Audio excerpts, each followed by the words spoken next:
Buy something nice for your mother, okay? Thank you for tuning into Romancing the Pod. You had us at hello. I'm Paige Wesley. I'm Mikey Randolph. And I'm Todd Schlosser. And this week, Mikey made us watch Last Holiday. So, Mikey, I'm assuming you've seen this before. In fact, you told us last week that you watched it with your brother a lot. Yeah, we watch it every year. It's like a fun movie that me and Kevin have always really liked. Nice. Well, Paige, was this your first time seeing it? I thought for sure I had seen this movie for like years. Oh, really? But apparently I had not. This was the first time I'd seen this movie, and I watched it right before this, so I've been crying a lot because I just want Queen Latifah to be happy. Same. Yeah. I loved it. But this is the first time I saw it, too, and it was solid. It was real good. Did I pull an Angus? Was there enough romance? There's not a lot of romance in this, but I'm going to allow it just because I'm so happy. I do feel like it counts, though, because there's a lot of like pining for one another, and there really isn't any problem in the relationship department. The problem is that she's dying, right? Quote unquote, she's dying, right? Well, she's not going after the things that she wants. I'd say that's the bigger problem. Oh, yeah, no, absolutely. But neither is he, right? They both clearly, and he being LL Cool J, they both clearly want to bone down, but they don't bone down until the movie ends, I assume. Yeah. What I like about the movie is two major things I really like. Okay. One, I always like a thing where someone's like, I have so much money now, let's go spend it all at once. And they go on like an adventure and they just like, yes, I do want the extra, blah, blah, blah, blah, blah. Right. I love concepts like that, like Richie Rich and all that stuff. Right. Stupid. Or I won the lottery, let's do something weird with it. Right. But I also like that the movie, like, it feels kind of Hallmarky, but also it's got a lot more feels and a lot more positivity than I think most movies do. This movie is positive, like, most of the way through it. Like, it is, even though she is dying, you're happy most of the movie. Yes. Yeah. And even the villain gets, like, redemption and, like, you know, like, it's just a very kind movie to everybody. And I think I like it. It makes me feel good. Yes, I would agree.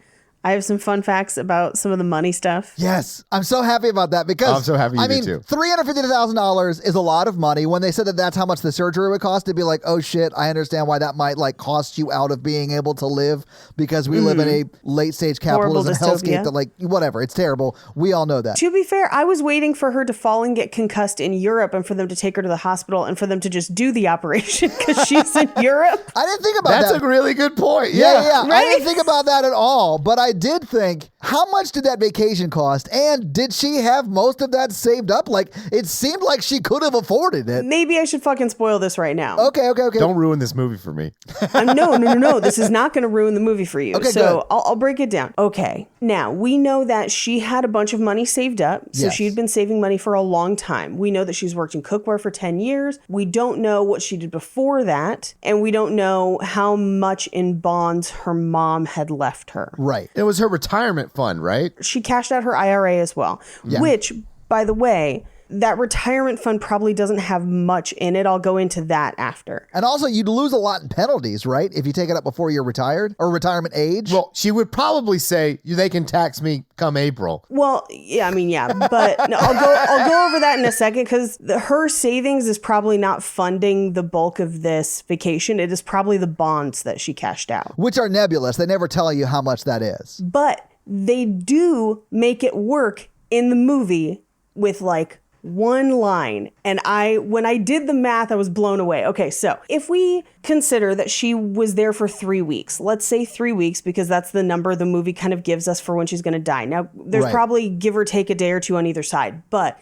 approximately 2 weeks, she spends $63,000 just in staying at the hotel in that presidential suite. Good Lord. Her first dinner with Didier would have been anywhere from $1,000 to $5,000, depending on the wine list and market prices for the meat and seafood. However, I suspect that most of her subsequent dinners were free. I assume so too, yeah, because he loved her at that point, yeah. He loved her at that point. Her flights would have cost a minimum of $5,000 each way, potentially more. But this is 2006, so I'm going to say give 5,000-ish. Because flights actually were a little less expensive at the time. Her spa services would be at least another $3,000 to $5,000 because she continually goes back almost every day. Oh, yeah. Factoring in base jumping, snowboarding, a one-way helicopter flight, and shopping, The total cost of her trip is approximately $100,000, which is exactly the amount she wins in the casino. Yeah, it is. Yeah. So she wins the cost of her trip back. That's and they don't really amazing. talk about it. Wow, someone like did the math. Someone did the math, because at the end of the movie, I was like, okay, so she's going to live, but now she's like destitute. She's penniless. Yeah, because she quit her job. Like, she has no means of an income, right? She's got nothing. And this would have been her whole savings. And then when I went through and did the math, I was like, oh my God, she won the money back. Yeah. That's why that casino scene is there. That is awesome. You know what I really like about, first, I think Queen Latifah does like a phenomenal acting job in this film. I love her in everything. Yeah, she I will is watch great. anything with Queen Latifah in it. But her character is so, she's not cynical, even though she's No. dying, and she's not cruel or mean to anyone, and it's very, very nice. It's just like to not have a main character who's like just shitting on everybody they come across, you know, like. Yeah. I think she has the perfect attitude Same. in this Yeah. movie where she's like, I'm not going to take any shit from anybody because I don't have time. So I am going to speak my mind when I need to. But also, I am committed fully, 100% to just enjoying the last days, doing what I want to do. And she ends up getting to do like so much of the stuff in her possibilities book just because she's like, yeah, I will do that. Yeah. Or other stuff that she never even thought about doing, that she's just like, yeah, I'm here. Why not? That's why I love this movie so much. Yeah. But she is the level of nice that, like, she could win Great British Bake Off. Like, she is that sort of Yes. nice. Like, that, her character from this should go on that show. And there's no way Paul wouldn't shake her hand a bunch. No, because she's been practicing the thing. One of the things that really hit home for me in like her early, like before she finds out she's dying, is when she's cooking these amazing meals and taking photographs of them because it's pre-Instagram. Yeah. But then she's eating a lean cuisine. And I was just like, oh, girl, fuck the lean cuisine. Eat the chicken, man. Like, Dude, the scene when she realizes she's dying and she's going through the possibilities book, or it's not even the possibilities book, it's like the food book. And she's like, Yeah. man, I should have ate that. Yeah. I definitely I should should have have ate stuck my that. foot in that one. Yeah. It is a really, really fun movie. Maybe we should just jump into it so we can talk about it scene by scene. Let's. So we open on a church choir that's better than any choir I've ever been in. Which is why she sticks out. It is, yeah, because she's not singing loud enough.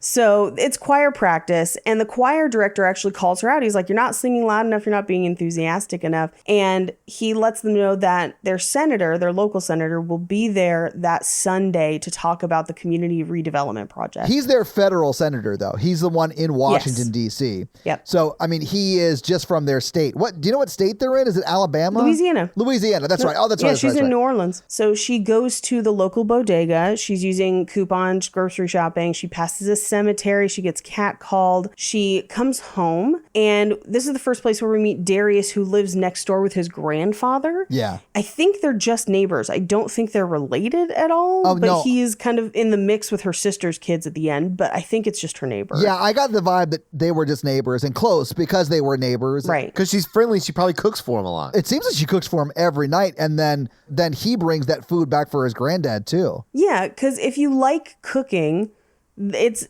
honestly the whole process of cooking that you enjoy, but very few recipes are for one person. Yeah. Or even two people.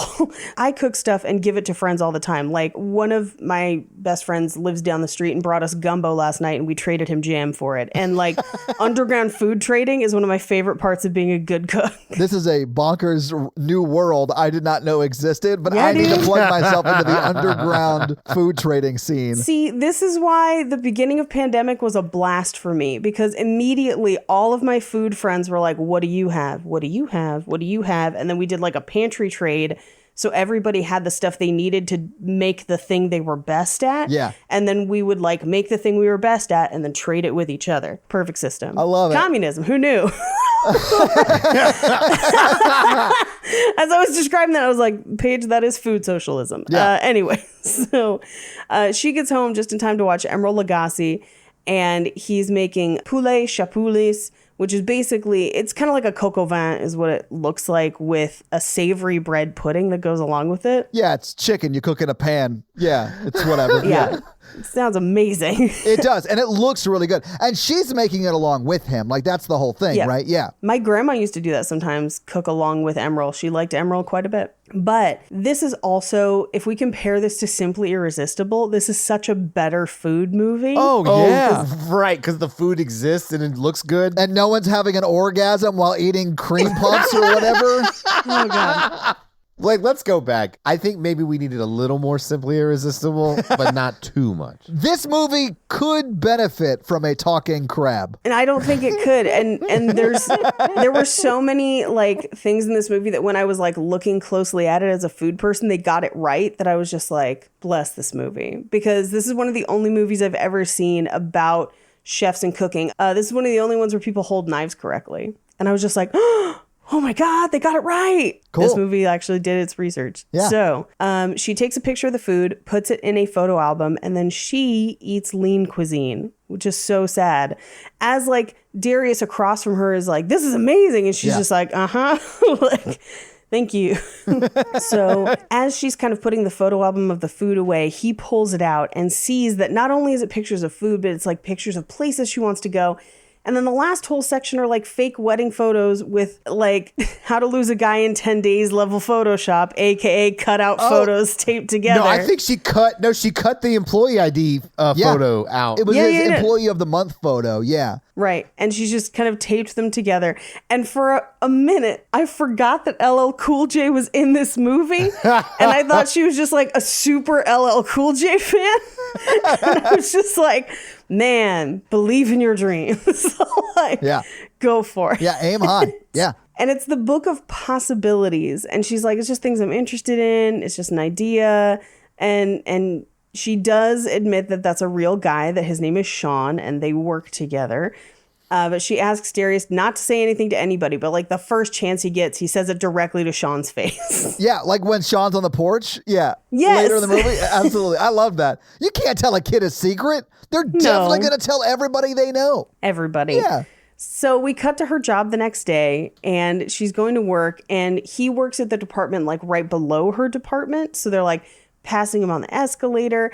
And then we get like a little snippet of her relationship with her coworker who's like, you should go down there and like tell him what you want for Christmas. Yeah. And I was just like, calm down. Like, I understand her trepidation, but it does seem like he's into her from the get-go. Oh, yeah. It doesn't seem at all like she has to work for his affection. Like, he is on board. And can I just say, because the movies that we cover on the show have a pretty shitty history with fat shaming. After that initial lean cuisine, there is not a single shred of it in this movie. No. She is eating whatever she wants. She is dressing however she wants. And he loves her and it never gets mentioned. And I was just like, yes, more of this. It's a very positive movie. Yes. Love it. So he works in the barbecue section, and on her break, she comes and like asks him about the barbecue. Like, oh, can I get my discount on that? And he was like, yeah, of course. You're buying something. Yeah.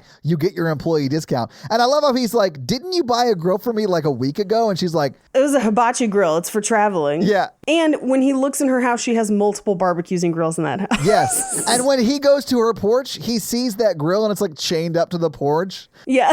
Because she doesn't have a backyard. Yeah. I was like, what is happening? Like, why are you buying? I mean, clearly she's buying them just so she can flirt with him, I guess. So she has a reason to talk to him. And it's clear that he wants to talk to her too. Oh, like, yeah. They do a really good job of like, this is not one-sided. So we cut to the next day where she's doing her cooking demo, and she's like feeding all the people who come to like see the demo. And her boss kind of like reads her the riot act of like, you can't just give shit away, which I was having like PTSD from my old job. Because here's the thing, when you give away free food, it's Costco rules and people mooch like crazy. Yeah. But at the same time, even though people are mooching and the worst, you usually sell a bunch of whatever you're cooking in. Yeah. Like, it was super easy to like quickly sell out of stuff if you're making stuff. You're cooking the pots and pans and the kitchen tools, right? So what does the food have to do with it? I mean, just because it tastes good, but it's all it is like... But I mean, like, why wouldn't you give that away? You're just going to throw it away? The food's not from the store. Like, you have to go... those demonstrations cost money. But like, what do they want to do with the food? He wanted her to stop cooking demonstrations? Yeah, kind of. I kind of got that impression, but it's almost this idea of, it seems like she gives cooking demonstrations and the same people show up every week and don't buy anything. Oh. And I think that's what he's criticizing her about, which, to be honest, is a reality of those cooking demonstrations. Paige, if you were still doing cooking demonstrations and I was local to you, I would go to them. Yeah. And I'm not going to buy shit from Pampered Chef or wherever the fuck you worked. Sir Latab, I did not work for Pampered Chef, although they make great baking stones. Queen Latifah has nothing to do with that problem. Like, there's no way she was like, we should do cooking demonstrations. And if it had to come from corporate and all that shit. No, she is a frontline sort of sales retail employee. There's no way that was her idea. Yeah. Yeah, we know it's not her idea because they have a fucking stovetop. Yeah. Like, there's a full stove. Yeah. I would have been like, you need to take that up with corporate, buddy. I'm told twice a week I come down here and cook this shit. Well, it also felt like maybe they have just, like, her store had just been acquired by that big company or whatever that we sort of run into the head of that company later on in the movie. But, like, and this guy, and it's Matt Ross, who I think is fucking great. He's a great, like, skeezy slimeball character. And he is in this, too. That's the guy who's playing her boss. But, yeah, he very much, I think he even says, stop feeding the mooches and get back to work or whatever. Yeah. Like, she is working. The other thing, too, we find out later, she's his best employee, money-wise. Oh, yeah, like best sales, yeah. And I think he just needs to find a reason to nitpick her. And it was something that used to happen right before I quit. The company was doing badly because the company I worked for declared bankruptcy shortly after I left. So, which clearly is because you left, Paige. Like, the writing is on the wall. Like, they were fiscally solvent until you left, and then they declared bankruptcy. We all read it. Millions of dollars disappeared around the time that Paige quit. From the safe. I was for a long time one of the top sellers for Le Creuset and for Schoon and Wusthof and a couple other things. So that I got most of my kitchen was free. Because they gave it to you, not because you stole it when you quit. Right. Let's because they just gave clarify it. that. Right. Yes. It's a spiff. But at the same time, my store had bonused 6 months in a row. And we were one of the only people in the district at the time bonusing because it was like a really rough year. But when I went to go turn in my like employee reviews for the quarter or whatever, I had given everyone really good ratings because we were all bonusing. Everyone was doing great, making good sales, making their numbers. And they sent them back and told me I had to rate them lower so we wouldn't give them raises. Yep. And so that was one of many reasons why I quit. I was just like, fuck y'all. That's a reality of management positions that like your C-suite will push down on you. Like, you need to rate them lower because we can't pay them anymore, which they totally can. They just don't want to. Which I think is kind of what's going on here. I think he's finding reasons to nitpick her so he doesn't have to pay her more. Yeah. I hate that. Yeah, I do too. I was watching this thing about the Roman Empire. This is way off tangent. I'll cut this for sure. And like when the emperor of Rome needed money, they would just like kill the richest person and take all their money. Yeah. Now, I'm not saying that we kill them, but like... I'm just picturing Fairuza Balk in The Water Boy, just with that sign, like, do you want me to kill them for you? Yeah, like if she was behind Elon Musk, I'd be like, yeah, sure, as long as everyone here gets the money. See, here's my frustration with Elon Musk, though. Occasionally, he comes up with smart shit. So does Bezos. We just need to find a way to make sure that they don't do it just to enrich themselves. I think we've reached a lull on them coming up with smart shit. I also can't think of one thing that Elon Musk has come up with that was smart. The fucking electric car, dude. Oh, you mean like that Chevy's been doing for fucking 30 years? No, not as long as he has. He's the one that's the most consistent and replicatable that doesn't have as many problems. It's too expensive for what it is, but like, he has, I would argue, the one successful one. But he had nothing to do with Tesla, man. He just bought it. He bought the company. He had nothing to do with that. PayPal was quite successful. He was one of 6 founders of PayPal. Yeah. He at least used to be very good at picking investments. Yeah. Sure. I mean, he founded SpaceX, but like, also I think he went like way Bond villain beyond that at some point, you know? Yeah, I'm not saying we kill Elon Musk. I'm just saying we take his money. Here's my thing. We should be enforcing harsher taxes on the rich and also penalties for taking your accounts and stuff offshore. Yeah. Yeah. We just need to enforce laws that kind of already exist. Yeah. But we won't because they keep paying politicians. Yeah. Because we live in a system that you can legally bribe politicians. Yo. Okay, let's get back to the movie because I don't want to talk about this. This is Christmas. There's no politics at Christmas right now. Anyway, so she's doing her demonstration. Her boss is on her ass about it. Yeah. And she's mad. And he gives her a copy of the founder of the company's magazine with his own damn face on it. Right. Oh. I don't know, Paige. I do feel like if I had a huge company and I had a company magazine, I'd probably be on it. Would you name the company after your last name? No. What about a band? No, because my last name is not band worthy. My last name's Schlosser. Maybe Schloss, but not Schlosser. Schloss in German is castle. Schlosser means key maker. I don't know. I think Slosser's a good company name that like makes milkshake machines. What would Randolph make? If your last name was a company, what would it make? I'm on board that I make the only like milkshake machines that actually work. You mean the loudest food appliance? I think Randolph would just make missiles or some shit. Because I want to be profitable. You'd be a defense contractor? Yeah. Yeah. You'd be like, fuck you, Raytheon. I'm coming in here. Yeah. Raytheon's not even that far from my name. It's like real close. It is. Yeah. And they're a terrible organization. Yeah. Speaking of Bond villain, I could be one. Bye. You could. Like, here's my private army. What would Wesley Corp make? Wesley Corp. It'd be Wesley's Fine Foods, clearly, and it would be cheese charcuterie and baked goods. Okay. Oh, I didn't realize we could add things to it. I thought it was just your last name.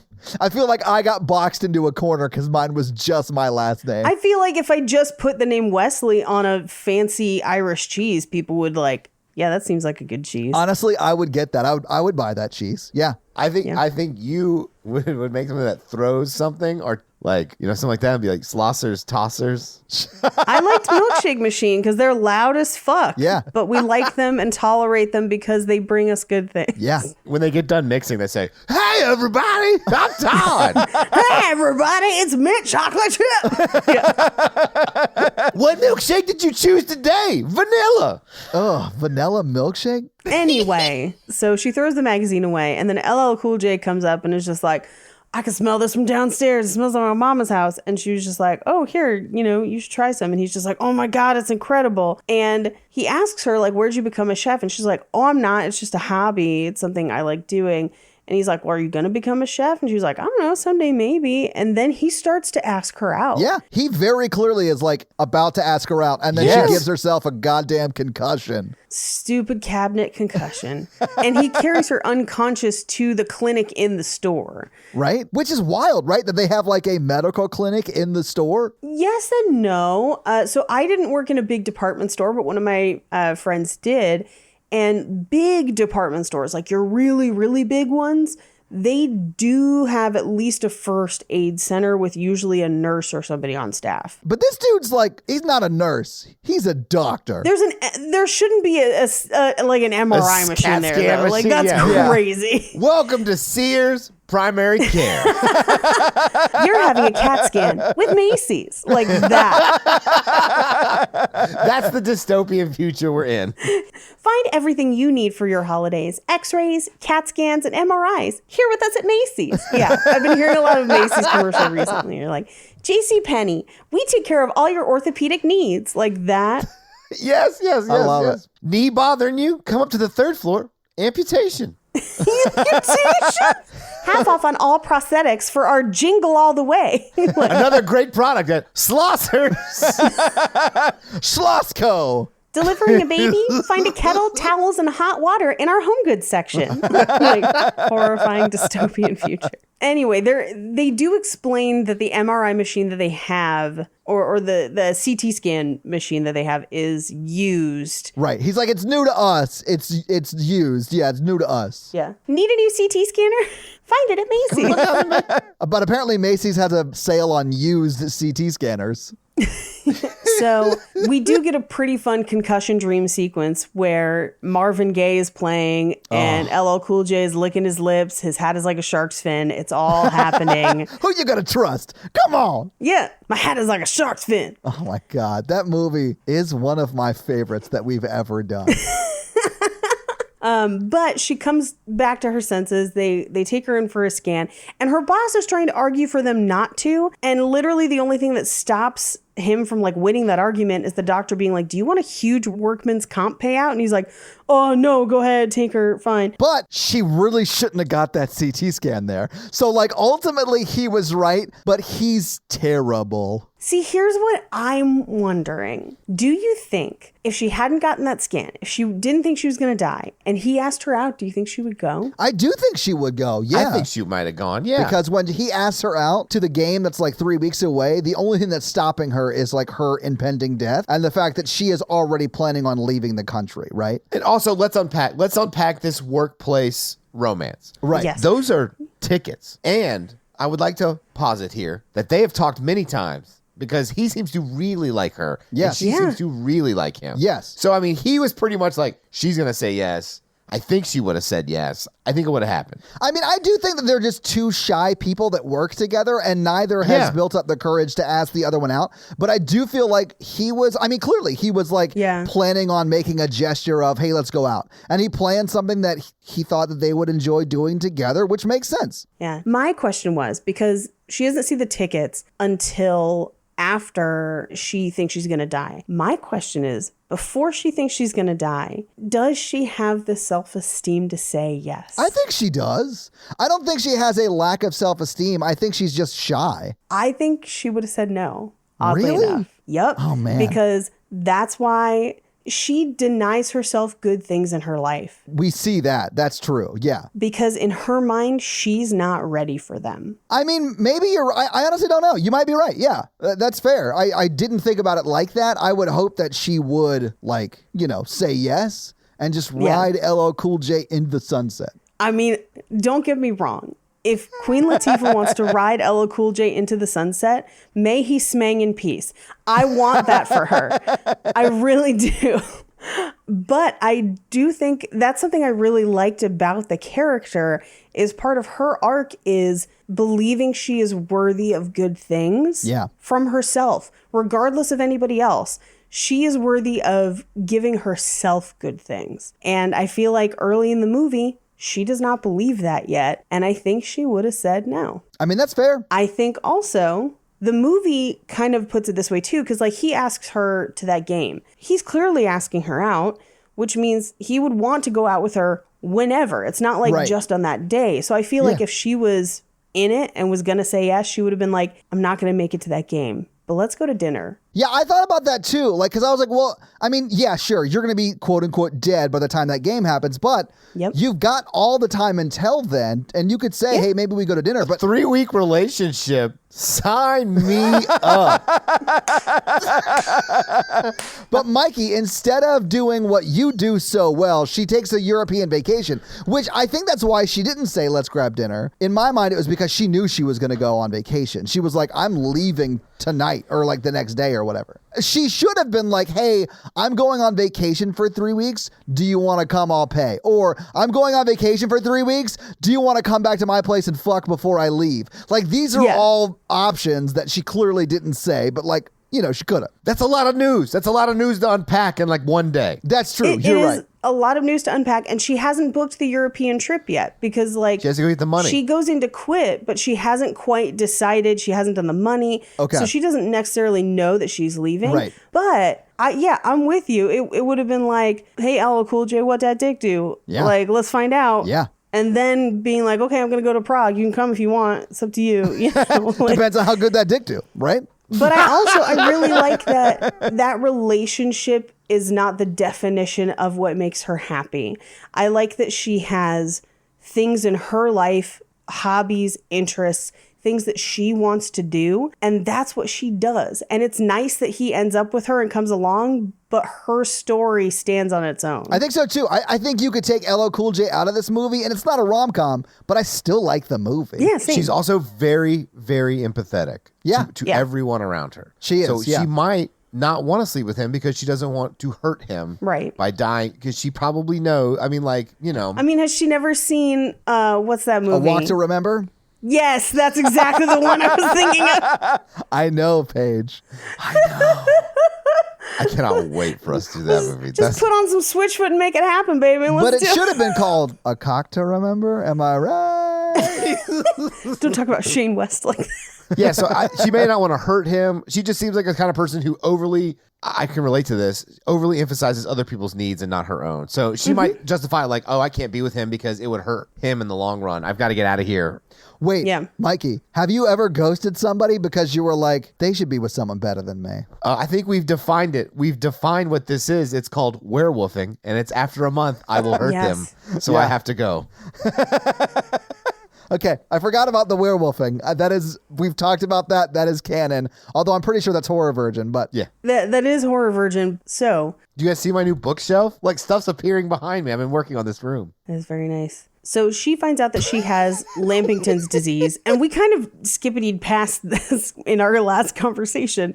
But she has the scans reviewed by like 2 different doctors. Yeah. They agree that she has brain tumors, and they give her about 3 weeks to... But at the same Macy's doctor's office. No. She goes to a second doctor's office. I mean, I didn't see her go to a second doctor's office. There's just a second doctor there. And Dr. Gupta, the guy who originally did the scan, wouldn't tell her exactly what was going on. And the other doctor does. And there's like that interplay there. But, I thought it was at the same Macy's. No, it's a different office. I mean, ultimately it doesn't matter because they're looking at the same scan. Yeah, and the reason he doesn't tell her is if you're not a specialist, then you really probably shouldn't be diagnosing. And so he takes her to a specialist. And he probably isn't a specialist because he works at a retail store. Right.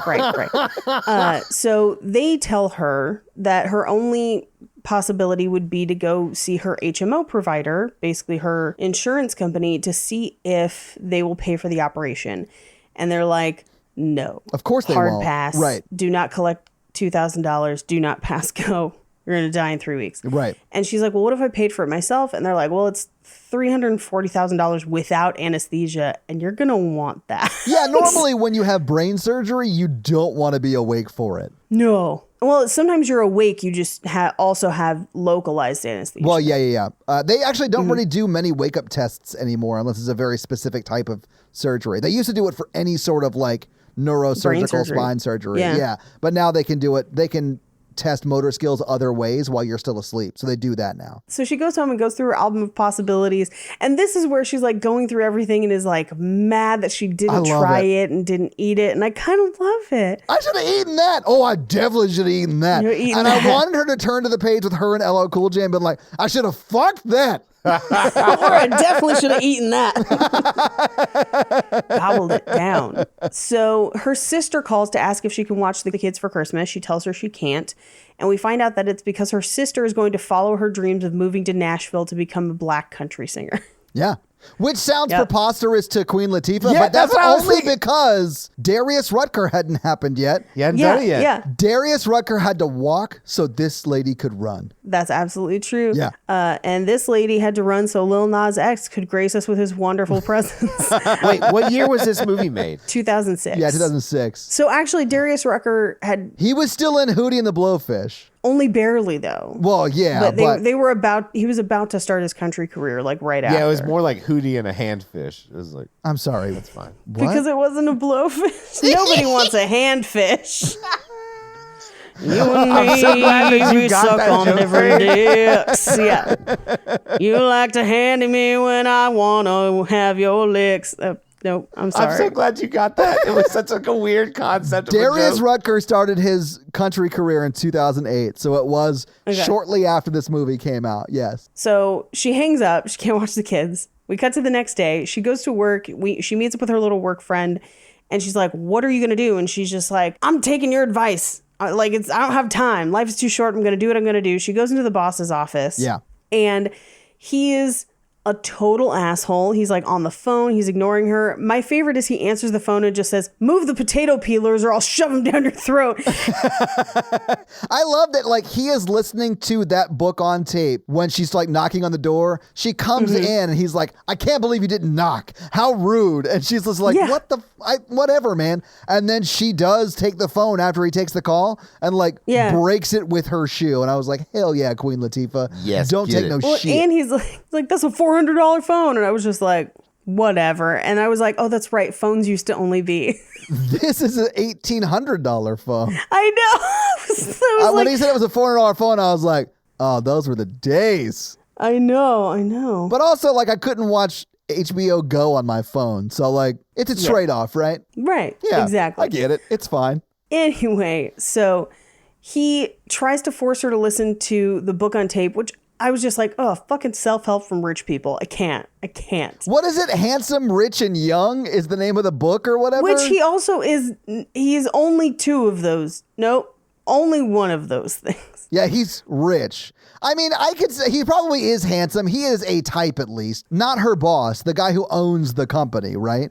It's Timothy Hutton. Exactly. Yeah, Timothy Hutton's not a bad looking dude. Yeah. I mean, he's not like the greatest looking dude, but like Todd's like real into it. I mean, I wouldn't lick his neck like I've licked your neck, Mikey. I'm going to Google hottest picture of Timothy Hutton. I found it, and it's still only okay for me. I like Timothy Hutton. I think he's a good actor, but, you know, I wouldn't say he is like a Stone Cold Fox or anything. He's no Gerard Depardieu. I mean, I also really like her relationship with Gerard Depardieu, where they are just friends and super friends. Yeah. It's just like, yes. I love Gerard Depardieu and everything he is in.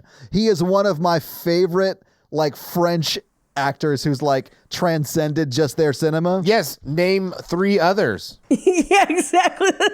It's Jean Reno. Yeah. Yes, Jean Reno. Okay. Jean Reno is the other one that I know. I like Jean Reno and everything. Same. Yeah, I do too. I like both of them and everything they do. I don't know why, but in My Father the Hero, which he is in, and we will do for this podcast at some that point. movie's so problematic. It's terribly problematic. But there's a scene where he's going to pick up his daughter, Katherine Heigl, to like go on vacation, right? And his ex-wife's dog tries to get in his car and he goes, "Oh, you want to come with me? I do not blame you." And I say that shit all the time.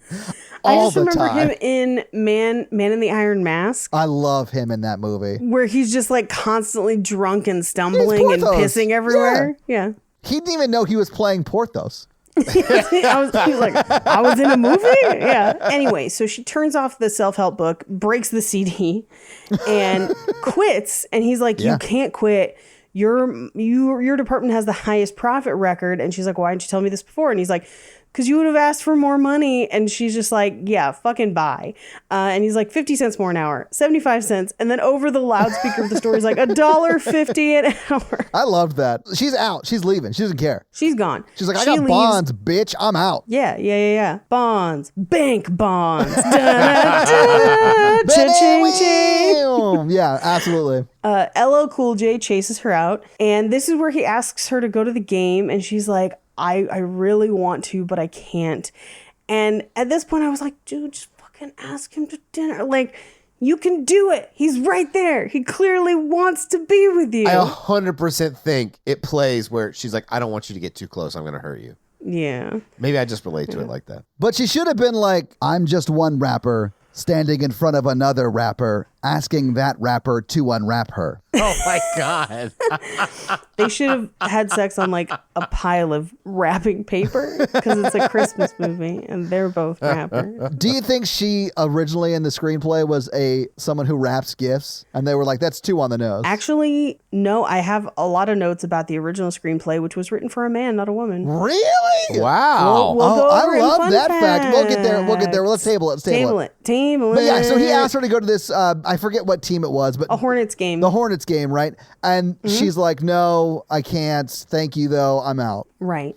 And he gives her the ticket because he's like, hey, I already bought them, so if your plans change. And it's really, really sad. It is. I honestly thought that she was going to eventually realize she wasn't dying, however that happened. Right. And that she would show up at the game and that would be the end of the movie. Although I prefer what actually happens because I really like him going to his like agency. Yeah. I really like that he was like very proactive because it really shows that he's super into her too. So I preferred the movie to what I was thinking was going to happen, but that's what I thought was going to happen. But I thought the same. When he hands her that ticket, I was like, definitely meeting up at the game. Yeah. We cut to church that next Sunday where we find out that the senator won't be coming. Right. And she sings her way out of the church, basically singing a whole like slain in the spirit. Why me? Why am I dying? I did everything right. Why is this happening to me? And she dances her way out of the church and immediately books a flight to the Czech Republic. Yeah. Which that whole scene to me was bonkers because it's like an ad for Travelocity. No. I mean, like her singing out of in the church. I was like, there's no way that Mikey would pick a musical for one of his favorite movies, and he did pick a musical. Well, she mostly talked, which is like why I like rap. It is a lot of talk singing, but she actually can sing, and she sings some in this movie. She's she quite can sing good. amazing. Yeah. She's the best part of Chicago. Well, I heard there wasn't very many good parts. Yeah. I know. Like, that's not a tall bar to clear. She deserves a much better compliment. I know. I'm just saying, like, the girl, she only gets like 2 songs in that musical, and they're the best. So Yeah, the thing I hate the most about the movie Chicago is they just can't get seafood. It's not architecturally significant. as a musical. So she comes home, she books a flight to the Czech Republic Yes. in a Travelocity commercial in the middle of this movie. Well, it's specifically because she wants to go meet and eat at the restaurant that Gerard Depardieu is the head chef at. Right. Yeah. Which honestly, like, if I ever find a brain tumor, you can expect the same kind of behavior from me. Yeah, by I the fully way. expect you to come to Nashville and to try Nashville's hot chicken, because that's I'm not gonna. I'll be like, I'm making a stop back home to go to French Laundry, and then I'm going to Europe, and I'm just going to eat until I die. Wait. Okay, so 3 weeks to live. That's what you're going to do. Mikey, what are you going to do 3 weeks to live? 2 chicks at once, man. I'm kidding. I can do that now. I was trying to channel Office Space. Or just honesty? No, I'm too jealous for that. I'm going to be honest. Also, like, I don't want to disappoint that many people. I do that enough on this podcast. Yeah. You do. What would I do if I had 3 weeks to live? Yes. I would probably travel. I would make a list of places I want to see and go for it, and then hopefully take my family with me. Yeah, that's the reason I probably wouldn't travel. I'd want to be surrounded by my family. I would also like admit that I've been in love with someone the whole time to like 17 people. They all show up at your funeral, like, just like fully blacked out with like a veil, crying, all thinking that they're your long lost love, that like timing just didn't work out, man. Yeah. That's like you were ruining 17 people's lives on your way out. That is like sociopathic levels of awesome. I'm here for it. This is why Mikey and I are friends, because one time back when I was single on a dating app, in a DM, a guy was like, "What are 3 things you want to do before you die?" And I listed 2 like stupid things like travel or whatever. And then the last one, I was like, pull whatever one of my children is closest to my deathbed in close and tell them that there's buried treasure and give them directions and then die. But there's no treasure. Like, it's just a complete lie.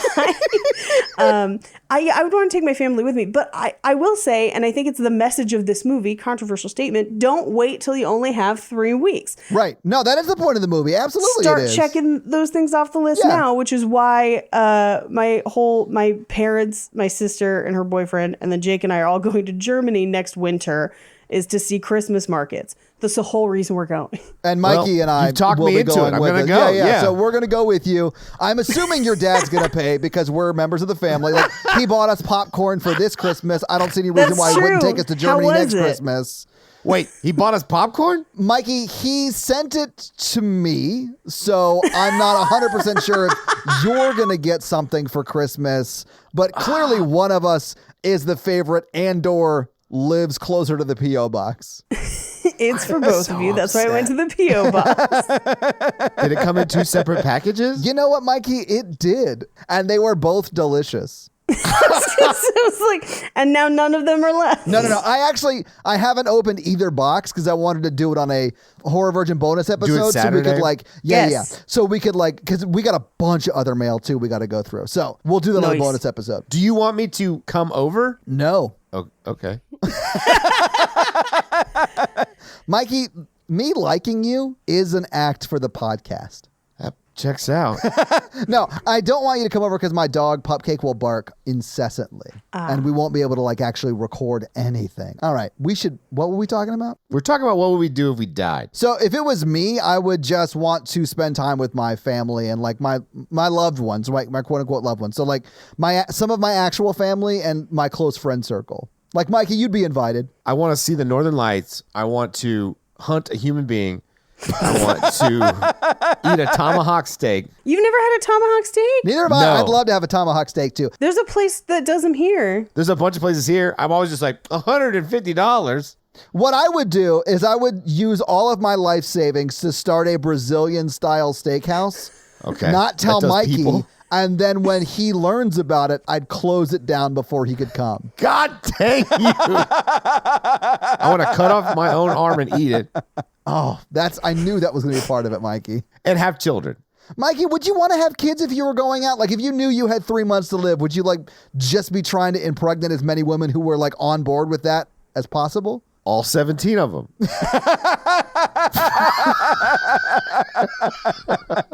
In this joke, all 17 of those women are on board for carrying your baby after you are dead, right? Yeah. Like, yeah, absolutely. Yeah. For my mom. She wants grandchildren, and I leave her with that. Oh my God. Going from 0 grandchildren to 17 grandchildren within the matter of like 9 months would be amazingly overwhelming. I will say, I'm going to have to spend some time organizing all of the scripts, books, everything I've written to just leave them in a neat pile on my desk so that people can publish them posthumously and people can be like, what do you think she meant by that? Yes. Oh, I want to do that. I want to write a book too. Yeah. In 3 weeks? Yeah. You want to write a book in 3 weeks, Mikey? It took me 3 months to write my trash heap of a romance novel. Mikey, that's going to be a terrible book. Are we talking fiction or nonfiction? Well, I'll just make it an autobiography so it'll be easy. So fiction then. I came some more. I came 17 times. I conquered. It ends with my legacy. The 17 women I've tricked to being impregnated by my baby as I die. No, you didn't trick Mikey. For the purposes of this joke, you did not trick them into carrying your baby. No, but they're going to say yes because of the implication. Yeah, but they're not going to know about the others. Oh, this is terrible. I mean, what I hate about this. Well, let's get back of who I should hunt. I just assumed it was going to be me. You're too loud. It would be too easy. Just in the woods, you would hear, "Oh, everybody!" I know, like because my feet make a lot of noise anyway. And if I'm trying to like be quiet, I'd be like, "Oh my God, I'm being hunted!" I think you have to pick whoever the most dangerous terrorist is at the time, like whoever that time's Osama bin Laden is, and like die hunting that person. So Dane but also, Cook. which arm are you going to cut off? I'm gonna let you cook it though, Paige. Oh, yeah. But you're right. Maybe I should go out like killing a terrorist. Like that. Yeah, dude. Or at least trying. I think we're getting dangerously close to like suicide bombing. Like, I don't love this. No. I mean like SEAL Team 6ing somebody. Okay, yeah. But like as a backup plan, I'd have a bomb vest. Okay, you cut that out. Mikey, I don't have time to edit this, so like no cuts. No. Well, because here's the thing. You're dying already. So one of two things is going to happen. Either you're going to be killed in the process of trying to kill a bad guy. Right. Or you kill a bad guy and you get to be a hero for your last few days. I love it. Right? Just be like, I'm invincible. I can eat all the pizza I want. Dead.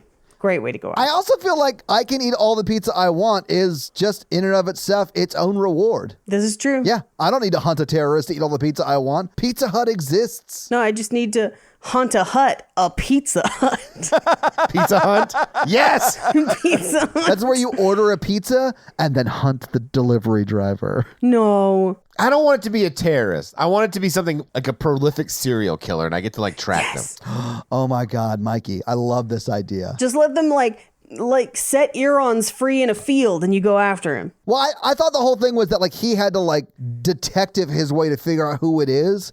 And then it turns out it's him the whole time because he's secretly been a werewolf. I love it. So she goes to the bank. She gets everything liquidated, bonds, IRA, everything. And they're like, well, what are you going to do it? And she just goes, I'm going to blow it. Yeah. Which is pretty great. She gets on a very uncomfortable flight. And the guy in front of her is kind of a bigger dude. And Queen Latifah is a tall lady. She is. And so it'd be extra uncomfortable, but his seat is leaned back and her knees are kind of trapped. And so she kind of complains about it. The flight attendant comes over and they definitely like try to kind of intimidate her into like just moving her legs or whatever until she basically is like, yo, fuck y'all. Seats are too close anyway. And they're like, well, if you'd bought a first class ticket, and she was like, cool. How much is it? Yeah. Give me one. She's like, I'm gonna go ahead and upgrade myself. They refer to first class like seats as cocoons, which I have a very specific thought in mind about what those cocoons are, and that is not what she ends up in. No, she ends up in a basic first class seat, but there are cocoons, right? Like on real long flights where you have like a pod. I've never gotten to be in one of those. When I flew to Japan, You were in a pod? no, but they had them on the plane. I couldn't afford that. Are you kidding me? I was in coach with the plebes, right? But like we walked past the cocoons on our way down to our seats, and I was like, that is how you should fly. So she gets to first class. They serve her like a full turkey dinner in first class. Yeah. Which is Yeah. nuts. I was like, wow. Yes. She arrives in Karlovy Vary, and there's like a whole line of people trying to get cabs, and she's like, oh, I'll never get there in time. So she hires a helicopter. I thought that was so insane, but I loved it. I was like, this is some Secession level shit right here. Well, I think you'd be surprised in places like that are better accessed by helicopter. It is probably cheaper than you think, but also this is how people die. Like, spur of the moment helicopter flights. No, thank you. But she lands at the hotel just as her congressman and the senator that was supposed to be there at church are also arriving. And so she comes through. They're helping her get checked in and everything. And as she walks through, there's a guy in like a fur pimp suit. Yes. And she just says, here, I was thinking I might not fit in. And I was just like, what a great attitude. Yeah, I loved it. I mean, like, it is a cool shot because it shows like there's a guy in a turban. There's someone in more like Middle Eastern style dress. Like it shows it is like a very multicultural city, which I was like, okay, this definitely would be a change of pace from New Orleans or really any other U.S. city. yeah, well, and she finds out that her room's not ready. And so the only room that is ready is the presidential suite at 3,000 euros, aka 4,000 American dollars. What a great exchange rate that was, a night. And so she gets the presidential suite. And as they're kind of getting her set up for that, we see that Cragen, the owner of her like job, basically the department store where she worked, is there too. And they reveal that he comes there every time of year. And she overhears as the staff is like, oh, will Mrs. Cragen be joining us? And he's like, no. But he has a young lady with him. I mean, clearly that is his mistress. Yes. Coworker. Yeah, because she is employed by him. She's his assistant, and they are pulling a miscavige, if you will. That's how it started. What started? So if you read Leah Remini's book, allegedly David Miscavige had started an illicit relationship with his personal assistant shortly before his wife was no longer seen in public. Oh, is that why she's been put in the dark place or whatever they call it? It's just like Jane Eyre. You hate Jane Eyre so okay, much. but Mikey's kind of right this time. Like, that's actually, like, you're not wrong. It's the accidental Jane Eyre. I don't think it's accidental. I think he did it on... No, I mean for Mikey to get it right. Yes, it is the accidental Jane Eyre. Yeah. Anyway, so we find out that he's there to meet with the senator and the congressman about some regulation stuff that he is trying to get around. I mean, they flew there on his dime. Like, he's putting them up on this vacation to, like, woo them, which is illegal. They talk about that. Yeah, they do. And as they're passing, the mistress is kind of offended that everyone's bringing up the wife around her. Right. And Queen Latifah kind of like crosses behind her, and it's like, if it's any consolation, he's going to have a shitty fourth quarter because she knows all the stores are doing bad. Yeah. That whole exchange starts to kick off this like mistaken identity. Yeah. And I loved it's almost, and this is going to be like insane. It's almost Shakespearean. Like it's almost like that level of like mistaken identity in a new place. And I loved that so much. I liked it a lot because it forced them to treat her the way they should have been treating her the entire time. Yes. And by the time they hear the truth, it's too late. And everyone is just like, but we treat her well now. Like, that's just how it goes. And then the one person who's like, ha ha, she's a sales associate. They're like, hey, you fucking asshole. Yeah. And that's how you should treat someone who thinks that they're better than you just because they make more money. Yep. So she goes up to her room. And it's this gorgeous suite. She's looking out the window. Yeah, it's a presidential suite. Yeah, at a beautiful, beautiful town. mountains, forests, everything. And she just says, what world was I living in? Which is kind of amazing because she was like, she dreamt of all these things, but had never believed she would experience them, I would say. So she goes shopping and walks into a store and says, make me international. And they say, we can try. And then they just throw everything at the wall until something sticks. But she does look amazing. The rest of She this looks movie. amazing the whole movie. Yeah. Like, this montage of crazy outfits is not at all reflective of what she ends up wearing the rest of the movie. No, but like if you're going into a place and you're going to walk out with a whole new wardrobe, I'm going to try on some crazy ass shit that won't work. Oh, yeah. But I'm going to find out if it works, you know? I do that when I go to Goodwill stores now. Like, I'm like, find me the dirtiest Christmas sweater in this place. I want to put it on my bare skin. My sister and I usually have a challenge whenever we go to Walmart together, and it's who can find the worst shirt or sweater in the shortest amount of time. I love this. That is what reality TV should be. Like, stop it with the selling sunset shit. I want to, like, all right, let's go to Goodwill. You have to find the ugliest lamp sweater combination that you can find. Go. You have 30 seconds. You mean a lamp and sweater that match that are also the ugliest? Yes. Yes. There was briefly a web series where you had to essentially dress, like design people from Goodwill with a theme in a time limit. Oh, and they would awesome. film it at the Goodwill by my house. Awesome. Yeah. My sister won the last time we played that Walmart game because it was around 4th of July. And she found a shirt that was like kittens with fireworks that just said like freedom isn't free. Like, Oh my God. The most bizarre, like cats, mom stuff, patriotism all at once. But say what you want about Walmart, it's the one place where I know I can reliably always find clothes in my size. Yeah. So she does come out with a whole new wardrobe. And the first one we see is that red evening gown, which is gorgeous. It's the one that's on the cover of the movie. Yes. And she gets a table by herself. And then she is like, they're taking her pashmina, they're seating her at the table. And the other table of like the senator, the congressman, and Kragan are like, who is she? And it kind of goes around the table to kind of like introduce everybody. Yeah. And then it reveals Los Pollos Hermanos. And I was just like, oh, Breaking Bad.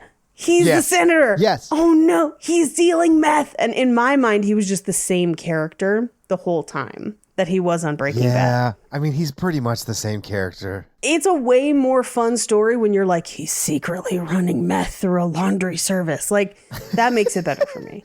I just assumed that after he retired from being a senator, he moved to Arizona to start a laundry service. You mean Albuquerque? Oh, that's right. It was Albuquerque, New Mexico. Albuquerque. Sorry. Yeah. Mm-hmm. And then he started a laundry service and Los Pollos Hermanos. Yeah. And then the laundry is just for the meth. The chicken and the meth have nothing to do with each other. What came first? The chicken or the meth? Oh, man. Anyway, so she orders one of everything, which is exactly what you should do if you are able to in this situation. Absolutely. And they juxtapose her ordering everything as the chef intends it with that other table full of the senator, the congressman, and the rich asshole who runs the store and his mistress. And all of them have substitutions for everything. And like, you can see when they go back and deliver their order, or their waiter delivers their order to Gerard Depardieu, he's like so mad about it. He like hates everything that they're saying. Well, and they've been there before and he hates them. He's just like always. Yeah. They never like no dairy, no gluten, no butter, no anything. And then he gets her order and he's like, oh, I'll bring this one out myself because somebody clearly respects what I do. Well, he's like, how many people's at this table? And I they're love like, that. One. Yeah. They're like, yeah, it's just one person. He's like, one? And he's like, I love her. Wait, it is a her, right? It's a similar conversation I have with my Uber Eats driver every time I order. How many people's on this order? One. I will say back when I worked at Sur La Table, the few times that we got to like go out on company dime, they would order like this where it was a tasting menu and it was just one of everything. Yeah.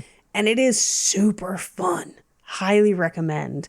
The only downside is if you really like something and you want to like eat all of it, you can't. Well, yeah. And like, honestly, she just orders like a full plate of everything. So if she likes it, she's got a whole plate. Yeah. Or you get all 17 things you like, and they'll have your baby.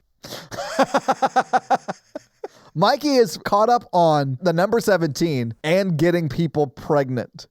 Those are the runners in this episode for Mikey. And then they have a reality show, 17 and Pregnant, where they all, like, it follows all of them as they raise their children after Mikey's death. And then their kids eventually run into each other at daycare or something like, my daddy's Mikey. No, my daddy's Mikey. I do need to clarify that the title is not that they are 17 years old. It's that there are 17 of them. Well, people will find that out eventually, but we want to reel them in so they'll watch the show. Right. I'm just clarifying for the joke. Well, I want a whole sports team with substitutions. Right. I'm just saying, if you're trying to breed for a specific sport, you want to pick that 17 wisely. It's just chess. Just a whole bunch of brainy chicks with teeth? All right. No, I think he's going to go for Anya Taylor-Joy, and that's it. She got some teeth, man. Yeah, she's got some chompers.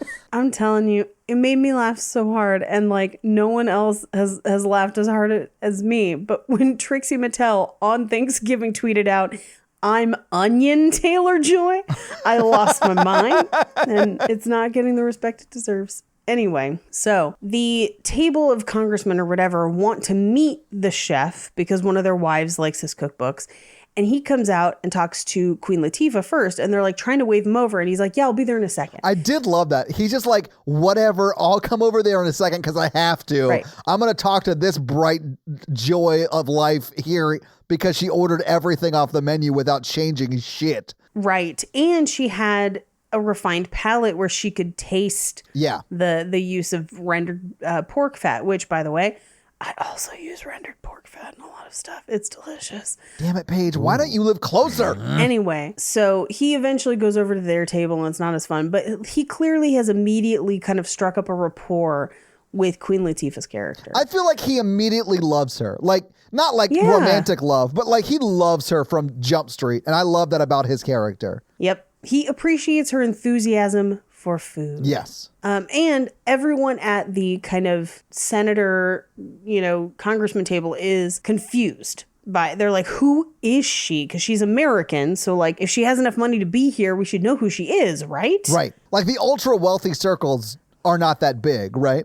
Exactly. So we cut to the doctor's office where LL Cool J kind of confronts the doctor and is like, yo, no one's heard from her. She quit her job. She's acting erratically. What's happening? And the doctor's like, oh, she's dying. And I was like, that's a HIPAA breach. Like, yeah. Well, he does say he can't give him any information. Oh, that's right. And then LL Cool J picks him up like a baby and like yells in his face. And then he does give HIPAA information. That's how she affords her restaurant. She just sues for HIPAA violation. I think you could defend it in court if someone's torturing you. Yeah, maybe. We cut to the spa where she's having a hot stone massage and she's getting like a makeover. And then there's a scene where she's getting spanked with like a bush, which I'm sure the movie was doing for like hilarious joke effect, but is actually, there was like a cult that we studied in, I believe Switzerland or Sweden. It's one of the two, where the like leader of the cult spanks people with like bunches of sticks, and it's like a whole thing. Oh, that sounds awful. Like, where's that? He just got out of prison for sexual assault, so Well, you could just ruin that joke. I'm just saying. I'm trying to save you from the joke later when someone's like, by the way. But he does have like a harem of ladies that like to be spanked consensually. I mean, as long as it's consensual, good for them, I suppose. Yeah, the problem was that there were a lot of people that it wasn't consensual for. But for the people who it was consensual for, they're super into it. Apparently, birch branch beating is very common in certain saunas in Europe. Okay. They use birch branches to hit you on the bare skin. Yeah, and there's something in the branches that is actually like an aromatic. So like there's a reason they're using those specific branches. It's like good for your skin or something like that. I mean, sap. Yeah. I did love how she handles that though, because she yanks the branch from her and hits her a bunch. I think the lady's like, no, Yes. I'm trying to help. Let me just like, I'll do it softly. So she does it softly on her. I really like that. And then that's the lady she defends later. Like, I do like that everyone in this hotel either loves Queen Latifah immediately or eventually comes to love her. Yeah. Yes. And she's always nice to them. Like there's never one, even the older lady who like is working with Timothy Hutton's character at the very, like in the middle of this movie, she's nice to her all the time. Yep. So we cut through a couple different other spa treatments and she ends up in like a mineral pool and the senator comes to join her and he's kind of asking her like, how do I know you? You know, where do I know you from? And she basically is like, well, you were supposed to be in my church. And he's like, oh, can you let them know my regrets for not going? And she's like, no, like I have my own business. Like, you should have just gone. Like, what's your deal?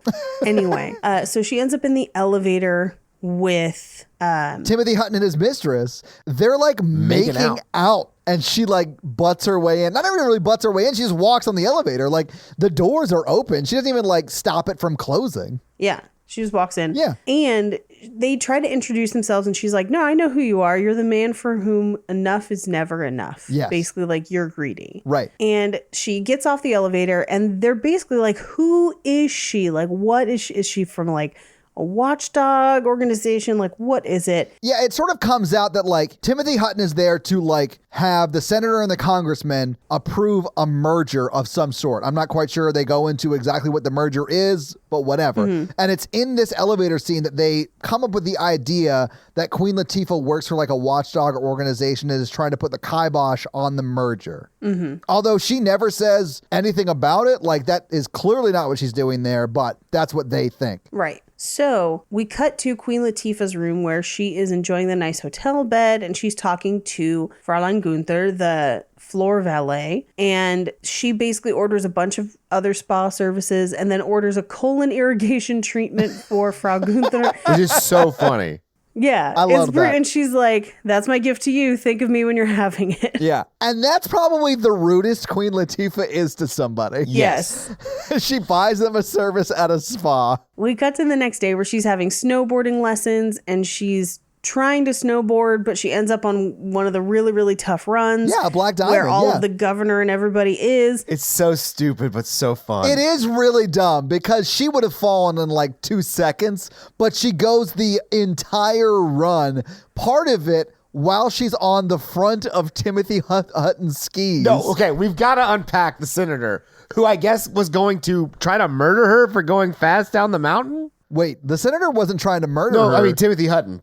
Oh, yeah. Timothy Hutton probably was. He's like, how dare her? I'm like, no one should get that close to someone skiing. Oh yeah, like it's bonkers that he would chase after her to begin with. Well, and he's like, if you ski like that, you'll be in court for the next 2 years. And she's just like, that's fine with me, baby. Yeah. Because like, I'll be dead. Yeah. The thing that I hated about that line delivery, though, is she just like skied off of a roof, landed on a picnic table where people were eating, and it collapsed the picnic table and destroyed their lunch. And then he goes off the same roof, goes over them and falls and like hurts himself. He then turns around and says that line about if you ski like that, you'll be in court for the next 2 years. And she goes, well, that's fine with me, baby. And then the people whose lunch she just destroyed are like, oh, that's so funny. That is not how you would react in that situation. no, but it does, like, she talks about it later. We don't see it. She ends up on the cover of a ski magazine. Yes. My favorite part is when she turned back to Timothy Hutton and was like, well, I'm not for skiing regulation. I thought you were against most regulations. Politics. So she's having a massage and the masseuse is like, I'm going to leave you to relax and meditate.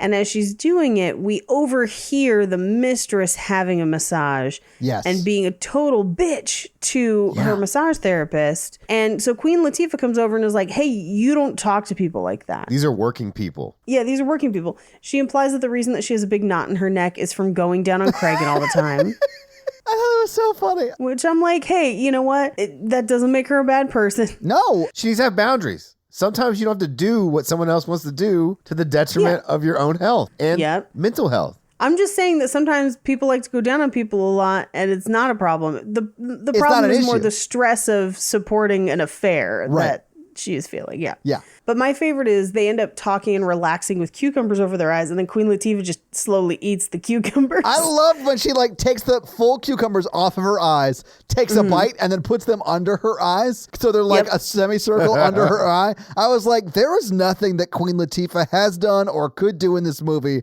that I don't find super charming. Yep. I love everything about her.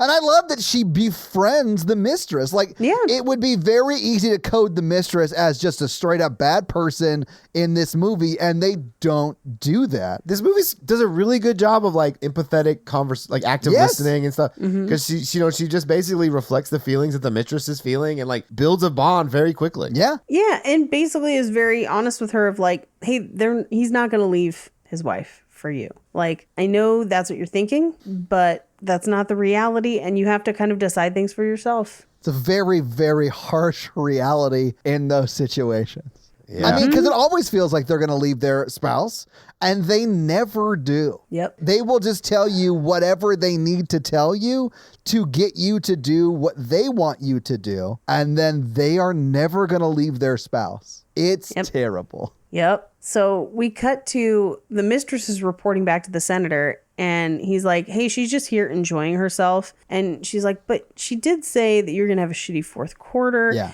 And he thinks that she's there to specifically drive a wedge between him and the senator and the congressman. And he basically is like, I got to do something to relax. And then it's implied that he wants her to go down on him. And she's just like, take a cold plunge and just pieces out. She just goes to the bathroom. She's like, I'm done with this. Yeah. She's like, I gotta poop. Yep. Gotta take a big old dump. And there's no outhouses around here, so like I can't even really get into it. Oh God! If you haven't heard the horror That virgin was horror episode, virgin. Yeah. on Dead Snow, you don't get that joke, but we do a deep dive on outhouse sex in that episode. Yep. And honestly, it's worth listening to just for that. Yeah, we talk about it a lot. Yeah. Yeah. It's a real shitty episode. God, you guys are the worst. So we cut to LL Cool J goes to her house. Darius is there. And Darius confronts him and he's like, are you casing her house? And he's like, no, I'm just trying to find out where she is. And Darius is like, you're the guy from the book. Hold on. And then goes and gets the book and is like, see, she cut out your face and put it on wedding photos. And instead of being terrified like most people would be, he's like, I've got to get to the Czech Republic. That's how you know. That's how you know. Like if you meet someone who would love for you to cut out their face and put it in a book, I got to phrase that better. Yeah. Let's not. But you guys hear what Mikey. I'm saying. Yeah. I just pictured somebody like Dwight safety thing version of like cutting out a face. Like if someone makes a scrapbook with your picture and you're happy about it. I mean, there are very few people I would be happy to see that I can't from. name one person that I would be happy has done that. Hey, if Jake put your face on over my face on some pictures, I think you'd get a kick out of that. Yeah, I wouldn't hate it. I'm going to be honest with you. Not one person in the whole world. No, I mean, like Natalie, sure, that'd be fine. Well, yeah, but you're with her. Like look about me. If like I was single, like, oh my gosh, like what if like freaking, like what's Malin Hilary Ackerman. Duff Yeah, was, I like, was thinking making a Malin- scrapbook about me. I Yeah, love you know, how like you both named two of the most teethy actresses we know. give me that Julia Roberts. She walked so everyone else could smile. You know what I'm saying? She flossed so everyone else could smile. Oh my goodness. Y'all get what I'm saying? But if you, that's how yeah. you know. If someone makes a creepy scrapbook about you and you think it's cute, hey, you have feelings for that person. Congratulations. Yeah, you probably should be with that person. Yeah. Yeah. Most of the time, though, you're gonna feel really creeped out and call the police. Yeah. I'm just saying, like, if Henry Cavill mailed me a scrapbook, I'd be like, where'd you get these pictures? But also, what are you doing later? So, like, Well, she does explain where she gets the pictures later. yeah, it's his Employee of the Month photo. No, he says it in this scene. Yeah. He says it. He's like, "That's my Employee of the Month photo. That's on a picture of us getting married." Like that would be terrifying. Like if a fan showed really up to a live show and they had a picture of Mikey and her getting married, I'd be like, Mikey is gonna be played by his understudy. But also, ladies, here's your chance. Start getting those scrapbooks together. Hey, if I like your scrapbook, I'll marry you. This is a nationwide contest. Don't make those kind of promises. There will be 17 winners of this 17 contest. winners. For serious though, if somebody makes a scrapbook, I'm going to laugh really, really hard, but then advise you to maybe change your address. But the grand prize winner that these 17 lovely ladies will be winning is A baby. a baby they have to raise on their own. So I feel like it's a terrible contest to win. If you win the contest and I get a terminal disease, I'll impregnate you. There's a lot of small print, though. A lot of fine print here. But listen, you gotta read the fine print. Because it's fine. Write you down. It's fine print. You and I, Paige, are the only people that are out here still referencing Pablo Francisco. Pablo Francisco. And that's a shame. That is a shame. I don't know who that is. Exactly, Mikey. And everyone should know who that is. Okay, that's fine. But anyway, I won't actually impregnate you if you do send a scrapbook, but that would be really funny. Goodbye. Next topic.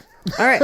So LL Cool J decides that he's going to go after her on the trip. So we cut to the next day where she is going to dinner and they invite her to join their table. I'm obsessed with her jacket. She has many wonderful jackets. This is just one of them. Yes. And the chef has reserved a special table. So they all sit at it. And Cragen has to kind of join them later because there's like not enough room for him at the table and he's pissy about it. Well, no, the reason he doesn't join them initially is because they were all supposed to go to his table and they like run into her as they're all going to dinner. She's going to dinner by herself. They're going to dinner as a group. And they're like, why don't you sit with us? And she's like, okay, that'd be great. And then the chef comes over and says, I have you your own reserved table this way. And she goes, well, maybe you guys can sit with me. And Cragen's just a bitch and throws a hissy fit and is sitting by himself. His mistress is even sitting at the Queen Latifah's table. And that's how you know she's won. Yes. But he eventually gives in and comes over. And the chef comes up to the table and is basically like, hey, no substitutions tonight. Right. You're going to eat it the way I intended it. Yes. And Queen Latifah's like, great. And so it's implied that they all eat it and it's delicious. Yes. Of course it is. To impress her, I would guess. Yeah. Well, and also, they kind of set up that Cragen is kind of like a health nut. They don't go into it too much, but the implication is that like he was the one making all the substitutions. So now that it's not his table, no one feels like they have to. If someone tries to substitute something on my plate, I will be very upset. Wait, like they're ordering for you and they're like, no dairy for Mikey? Yeah, I'd be like, no fingers for you. I would lose my mind. Like, I will occasionally order for Natalie because she doesn't love talking to people she doesn't know. And it's like she gets anxious sometimes. So sometimes she'll just like tell me what she wants and I'll order for her. But if she ordered for me and she was like, he's not going to have any cheese or bread, I'd be like, this isn't going to work for me. Well, unfortunately, I react to social situations like cowboys in like old Western movies where I would just flip the table over and be like, you gotta get, you gotta get me some cheese on my plate. Bring me the butter and the bread. Get. And I hit him on the head with a bottle. It's a sugar glass bottle, so it breaks instantly. Just so you know you're serious, you break it over your own head. Yeah. Man, I wonder how much sugar glass bottles are. Not expensive. If you guys want to know what I want for Christmas is I want to be able to start busting glass bottles on my head in public. Okay. Anyway, so they all have a great dinner and they're talking to her about her money. And she is like being honest with them, but they still haven't kind of figured out what's going on, where she's like, oh no, you know, like I sold all my bonds. And they're like, what do you do to operate in the market? And she's like, I'm not thinking about the future. I'm just having a good time. And then there's a debate about what they're going to do the next day. Now, interestingly enough, Cragen wants them to go to the Mosier Glass Factory.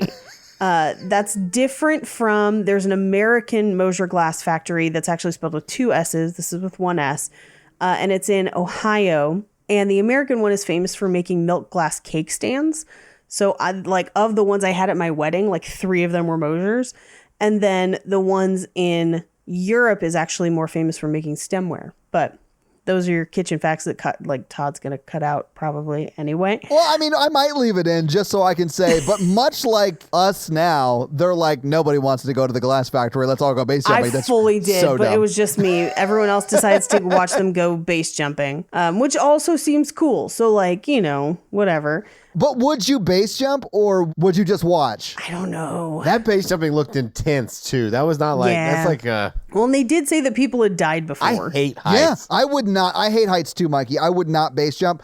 Although this is the same dam where they shot Goldeneye. Yeah, and other things too. I'll talk about it because there's a lot of things that have been shot in this same area, the hotel, the dam, and a couple other places. Yeah. I recognize the dam from Goldeneye. The very first like thing he breaks into in Goldeneye is this dam. I have been parasailing. Okay. Okay. I wouldn't do that either, but that's awesome that you've done it. It's all right. It's not as scary as you would think, but I don't know that I would go base jumping. That's a lot. Anyway, Cragen is going to do it with her. She jumps and then he chickens out. And pisses himself, we find out later on. Yeah, well, and he claims that like there were mechanical difficulties and that's why he wasn't going to do it, to try and make it like not his thing. And we cut to the hotel where the staff is all talking about it over charcuterie, yes. which is amazing. Yeah. Well, that's when we find out that he pissed himself because like he sent his boxers out for laundry service or whatever. Yep. Yeah. I want to be that kind of rich where I can just piss myself and then let everyone know by sending it out for laundry service. Well, like everyone at work knew I split my pants open because I had to go get another pair of pants. Is that like the same thing? Well, see, here's the thing. We're assuming it's piss. He could have shit his pants. We've all shit our pants. That's a pretty true statement. There are two people in the world, people who have shit themselves and people who lie about shitting themselves. Yeah, absolutely. Mikey, how did you split your pants at work? I mean, I was just wear and tear. As in I was wearing them and then they tore open. Yeah. You weren't doing like an activity that you shouldn't have been doing at work that you then... Like cartwheels? Were you doing cartwheels at work? I don't have to answer this. I've actually torn my pants at work too, and it's very embarrassing. I've been there. Yes, it's very embarrassing. So his pants are ruined. Just like streaks of horrifying dump all over them. Or as Mikey calls it, wear and tear. Yeah, wear and tear. And this is also where we kind of learned that her valet, Fräulein Gunther, doesn't really like her. And the very next scene is Kragen basically bribing her to find out info. Yeah, and Kragen is like, he goes back to like where the staff are like taking their break to like, to like have her spy or whatever. I was like, how is he just walking around in like the staff areas? That's a good question. In a super fancy hotel, especially. Yeah. So we cut to Gerard Depardieu and Queen Latifah are basically shopping through a farmer's market, which is beautiful. One of my favorite scenes. Love it so much. I love it too because they are like non-romantically. Arm in arm. Yes. But they are like non-romantically, they love each other. Like they are just fast friends. And you could just like, the chemistry is off the charts. On the screen. It just looks like two people having a blast. I love it so much. And like they're just chatting away and Gerard Depardieu is like just like pointing at shit he wants for his restaurant and ordering in French and then they continue their conversation. It is like what I want my friendship to Gerard Depardieu to be. But after he kind of shops, she kind of takes a further walk in the snow alone and sits on a bench alone and then walks across the bridge alone. And I really think that this scene is her just being like, this is all wonderful, but I have no one to share it with. Yeah, if but she's that makes alone. sense. It made me sad because like her sister is like around, but like doesn't know. I don't know what's going on with like other family, but like I felt bad that she didn't have anyone else there with her. Yeah. So as she's headed back to the hotel, she runs into the group of the congressman and everybody, and they kind of talk her into going gambling and seeing Smokey Robinson. Yes. Meanwhile, LL Cool J is flying coach. And he hates to fly. I related to this scene so much. I did think about you, Mikey. Yeah. Because I know you don't like to fly. Although, I bet you'd be fine in a flight that wasn't like turbulent. Yeah. But they all are. They're not all turbulent. It's pretty rare, honestly. Yeah. Cool. I just got good luck. Yeah. So they get to the casino and she's wearing this amazing yellow jacket. I am obsessed with that yellow jacket. And she bets tons of money on 17 every single time. She does it 3 times in a row. Dude, the third time when she explains it, she's like, well, I can't do 17 again. I'll do 13 because it's my birthday. She's like, but I do love my mama, and her birthday was 11. But she died on the 17th, and they bring it back to 17, and they're like, what are you doing? And of course, she wins, which is like, how many spots are there on a roulette wheel? Like, it's like 50 or some shit, right? The payout on a single number is 1 to 35. So there are probably 35 numbers, right? And Hutton is betting just on red, right? Yeah. Which would be a double or nothing kind of a bet, right? Because it's black or red. Well, you say that, but they have 0 and 00, which are green, so it's not a 50-50 chance. Fair enough, but it's closer to that than like betting it all on one number. One time I bet $5 on one number, and it was awesome because I did win. Wait, how much did you win on that $5? Oh, like $250? That's nuts. I mean, that's so great, right? Imagine if you had done that 3 times in a row. But essentially, that's what she does. She turns her initial investment into like $1 million or $100,000. Right. Well, she ends up with 3 million, whatever the local currency is. Yeah. So her bet was like $82 initially. Probably. Yeah. In whatever their local currency is. Yeah. What is interesting is it's established earlier that their currency is euros, and then in the casino, it's crowns. That's right. Anyway, but doesn't matter. So they see Smokey Robinson. Amazing. Yeah. But while they're doing that, Fraulein Gunther goes through all her stuff and finds her employee ID. She finds the papers and she finds the letter. Yeah. And she feels really bad about it because at this point, Queen Latifah's written a letter that's basically like, I'm dying. Here's money for my burial. Yeah. Which I guess she was just planning on dying in the presidential suite, right? Yeah. I mean, she doesn't know when it's going to happen, right? Yeah, it could happen at any time, I suppose. Yeah. So we cut to the bridge after they've been gambling. The senator comes to talk to her and he's like, how have we never met? And she basically is like, because you're never home taking care of your constituents and you're bought and sold pretty easily and you should be helping with this community revitalization. He's like, well, I would, but not till the next election because of the money. And she's like, I only have time for realities. Like, I don't need your empty promises. Do it or don't. Which I'll say this, he's not necessarily wrong. Like, if he doesn't get reelected, he can't do anything for their community. And they have to raise a shitload of money every week to get reelected. Like, in Congress, you have donation goals you have to hit weekly. Yeah. It's insanely gross, guys. Don't look into it. Yep. So we cut to, she goes back to her room and she runs into Fraulein Gunther, who's basically like, I'm so sorry, please don't die. Yeah. And she's like, did you go through my stuff? And she goes like, I go through everyone's stuff. But this is the first time I cried in this movie. Because like, I cried really hard. Yeah. when Gunther is reading the note and you just see her, like, her whole demeanor changes. And then when she talks to Queen Latifah about it, like, I was just sobbing. Like, I was so sad. She probably just does that because she probably thinks most everybody who comes to that hotel is a douchebag. Yeah. Yeah. And this is also where Queen Latifah's like, I need to go home and find LL Cool J. Yeah. Meanwhile, LL Cool J lands, but he has to take the taxi because he doesn't have helicopter money to go all the way up. They end up on a one-way road and there's an avalanche blocking the road. Yeah. So she has to go back to the hotel. Yeah, I thought they were going to pass each other on the street because she leaves the hotel and he leaves the airport. Too. But it's that avalanche that saves like their meeting because he's like, fuck it, I'm going to go on foot. And she's like, I got to go back to the hotel. Yeah. So he decides to go on foot, even though he hates snow. We cut to Fraulein Gunther and Krager, where she's basically like, or Kragen, she's like, here's what I know is she used to work for you, but I'm not going to tell you anything else. I don't know anything else, and it's not your business. Right. So he calls and finds out she used to work in cookware. We cut back to the kitchen at the hotel, and in my notes I say, for the fancy feast, but I'm like, that's not fancy food. feast. Yeah, that's cat food, cat Paige. food. But I do like that she's like, hey, I'm trapped here. You can't get a lot of your staff here because of the avalanche. Do you need help? And Gerard Depardieu was like, yes, please. Can you make peaches that fart vanilla vapor? If you don't know how, yes. ask the crab. Yep. Our diners need to float while they dance tonight. Can you help them? I do hate that we never got Gerard Depardieu, who is French, to go, But we do get both him and Queen Latifah holding knives correctly in this scene, and they're just kind of cooking side by side. and that is something I did not notice. Julienning and cutting their vegetables correctly too. But he basically admits that he knows that she's dying, and she's like, well, don't say anything, let's just cook. Oh my God, that scene was so sad too. Like, it's just, they're both very good actors, and like, you feel it with them. It's so sad. Yes. Well, and the food they're making looks amazing too. So like, and they are proper technique on almost everything. So they finish the dinner. He introduces her to everyone. And then she goes and changes out of her chef coat and into this amazing black suit. Amazing. But this is the scene where I started sobbing uncontrollably. Yeah. Because she does this like speech to herself in the mirror of like, you didn't get everything you wanted, but next time we'll do things different. And she lists out all the stuff she wants to do. Yeah. But then also all of the stuff that she's done that she's like proud of herself for doing in the last like 3 weeks.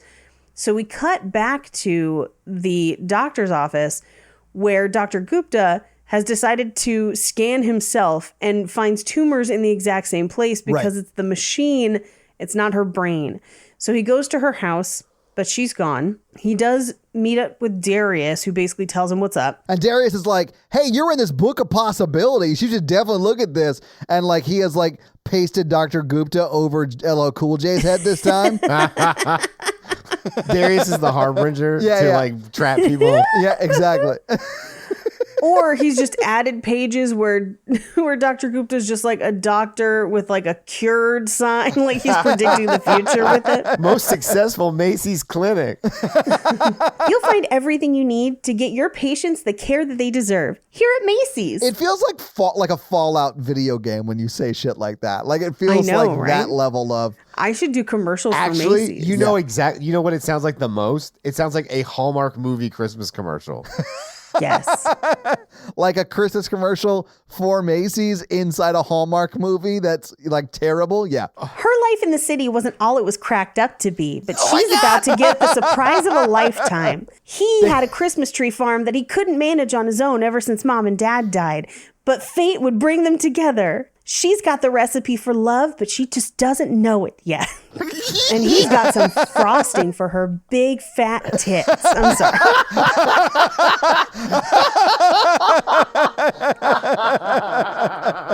Oh, I know what I'm picking next week. Oh my God.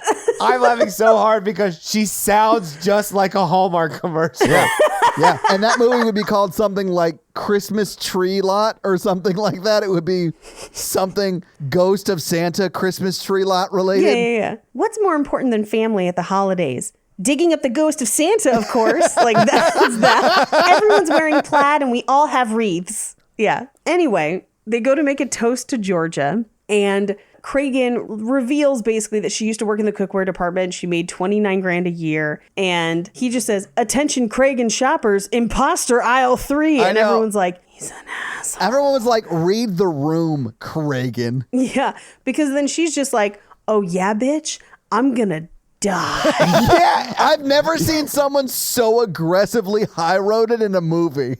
Like, she high-roads him with her mortality, and I was like, fuck, you don't come back from that.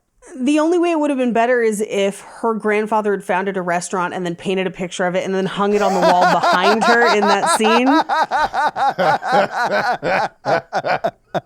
I can't help but notice that Mikey's painting is not within eye shot of where we record. It's in the kitchen. Pictures of restaurants are the most magical part of the holidays. Watch as this restaurant comes to life while we flip the burgers of love. Yeah. On the Christmas diner. Yes. The secret ingredient is Christmas love. But also rats, because we have a problem, and the only way to solve it is with the Nutcracker. Oh. So she lists out all the stuff that she did, and she basically gives this whole speech of like, yeah, I did all these things that I wanted to do, and yeah, I'm dying, but like, man, I have had a great time, and some of the things that we care about day to day are worthless, and I have been happier right now than I ever have been. Yeah. And it's been a pleasure. Happy New Year. And she walks away from the table and everyone's just like, asshole. Like, you suck so bad. She's dying, you asshole. Literally everyone leaves Cragen at the table. Mm-hmm. Everybody. And then he goes around drinking all the champagne glasses at the table. Yeah. Meanwhile, Dr. Gupta faxes the hotel with basically a fax that's like, "You're cured," violating HIPAA again. Well, yeah, because he just sends a loose fax to a fax machine in a hotel, hoping it gets to her. Fun fact, you're only bound by HIPAA if you're a real doctor. Not if you work in Macy's CT Scans Emporium. He's a doctor, and she's a snowman that got turned into a woman under the full moon. Find their love connection in Dr. Feelgood this Thursday on Hallmark. Dr. Christmas. Dr. Santa. Dr. Santa. I was going to say Jackie Frost. Jackie Frost, MD. Yeah. Hell yeah. All right. She's a snow woman doctor. She's got twig for arms and a carrot that you don't want to know where it's been. But it can sniff out cancer in Jackie Frost, MD.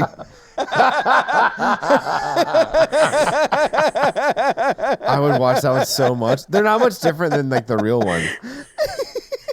They're not that much different than the real ones. I watched a movie that the whole movie was about a girl and a guy. Oh, I forgot. It was like a fucking Christmas. It was a Christmas cookie. Oh, I've seen that one where it's a company and they're trying to bake like 50,000 cookies or something crazy. No, that is one. Yeah, I okay. had one that was just a neighborhood context, like a progressive dinner of cookies, and it's like, we have to win this year. Okay. A Christmas cookie pageant. That was what they called it. The lowest stakes possible. And that was This year's it. Christmas cookie pageant is the first one to have a swimsuit competition. Just wait till they get to the verbal answer portions.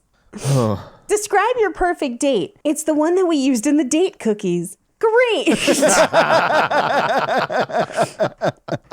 Anyway, the mistress comes to see Queen Latifah up in her hotel room and apologizes. And they find out that Cragen is on a ledge about to jump to his death. Yes. And so Georgia goes out there to talk to him. And she's basically like, hey, you don't have to be an asshole. Because he's like, everyone thinks I'm an asshole. She's like, Well, you are. there's a quick way to solve that. Welcome. This is me doing therapy. Everybody thinks I'm an asshole. Are you? Mikey, you are violating our hippo right now. You're mine. You're violating my hippo all the time. She's a magical hippo that grew up in a zoo, so she doesn't know anything about Christmas. At one point, she drops a bottle of wine off the roof and nearly kills someone with it. Like you do. Like you do. But she kind of talks him down. And as she's doing it, LL Cool J shows up and is basically like, I love you. And I should have told you back before you were dying, but I want to be with you for 5 minutes or 50 years. Nothing in between. Yeah. No middle ground. That's how I am. 5 minutes seems generous. So What are you doing it twice? That's right. They invest because I say 2 rounds, but I never say how long the rounds are. They're speed rounds. Oh, man. Anyway, so they climb off the ledge. Oh, wait. No. Before they climb off the ledge, Gunther sticks her head out and she's like, oh, and also that's you're true. not dying. Like literally, Yay, Queen Latifah goes hooray. on the ledge to save Hutton's life or whatever, to talk him off the ledge. It becomes like a ledge train. Yes, and then LL Cool J shows up and says, hey, I love you. Let's be together forever for the next 10 minutes. And then the head valet lady pops out and goes, and also you're not dying. Like everything gets wrapped up while she's on that ledge. Right. love it. Like, it's so great that he shows up at the nick of time to be like, my love for you is the deepest, bluest. My head is like a shark's fin. Also, Jackie Frost MD smelled you and you don't have cancer. You don't have But I hope you like parrots. The parrot is his imaginary friend, and I will go to my grave believing that. Guys, you have to see Deep Blue Sea and then listen to the horror version episode on it. It's amazing. Paige sounds different, but it's still a great episode. Mondo's on it. He's amazing. Mondo's on it. Who are you going to trust? Who you gonna thrust? Anyway, so they all climb back inside because now she's not dying. Although I fully expected her to be like, oh no, I spent all my money. But then, But she won it all Yeah, she won back. $100,000. Who cares? Yeah, she got plenty of money. Yep. But they do both have to look for a job. Well, I mean, they do wrap that up. Yeah. they do. They enter into an industry that has a 90% fail rate. So they open a restaurant in New Orleans, and DDA comes there to visit, which is very, very fun. And also, Emeril Lagasse shows up to the opening of their restaurant. Well, so does the senator. So does the senator. Yeah. She probably has a leg up than most people. I assumed it was a chicken leg up. I don't know. I just meant that, all the famous chefs coming. Like, that's pretty good publicity. Yeah, that is good publicity. Yeah. She's got famous chefs to feed, and the talking crab is nowhere to be found. Here at Macy's. Here at Macy's. Be sure to tune in on Friday for Crustacean Frustration on the Hallmark Channel. Who said you can't have Christmas under the sea? I've got crabs. You open your Christmas present early? Shame on you. The Christmas present was crabs. But also, we sniffed you with this carrot, and you don't have crabs, sir. That's the gift that keeps on giving, Clark. Okay, can we just do the part where we all go, No, hold on. Wait, hold we're on. not done? No, Oh. because she changes her book of possibilities to her book of realities, Oh, and we find yeah. out what happened to everybody else.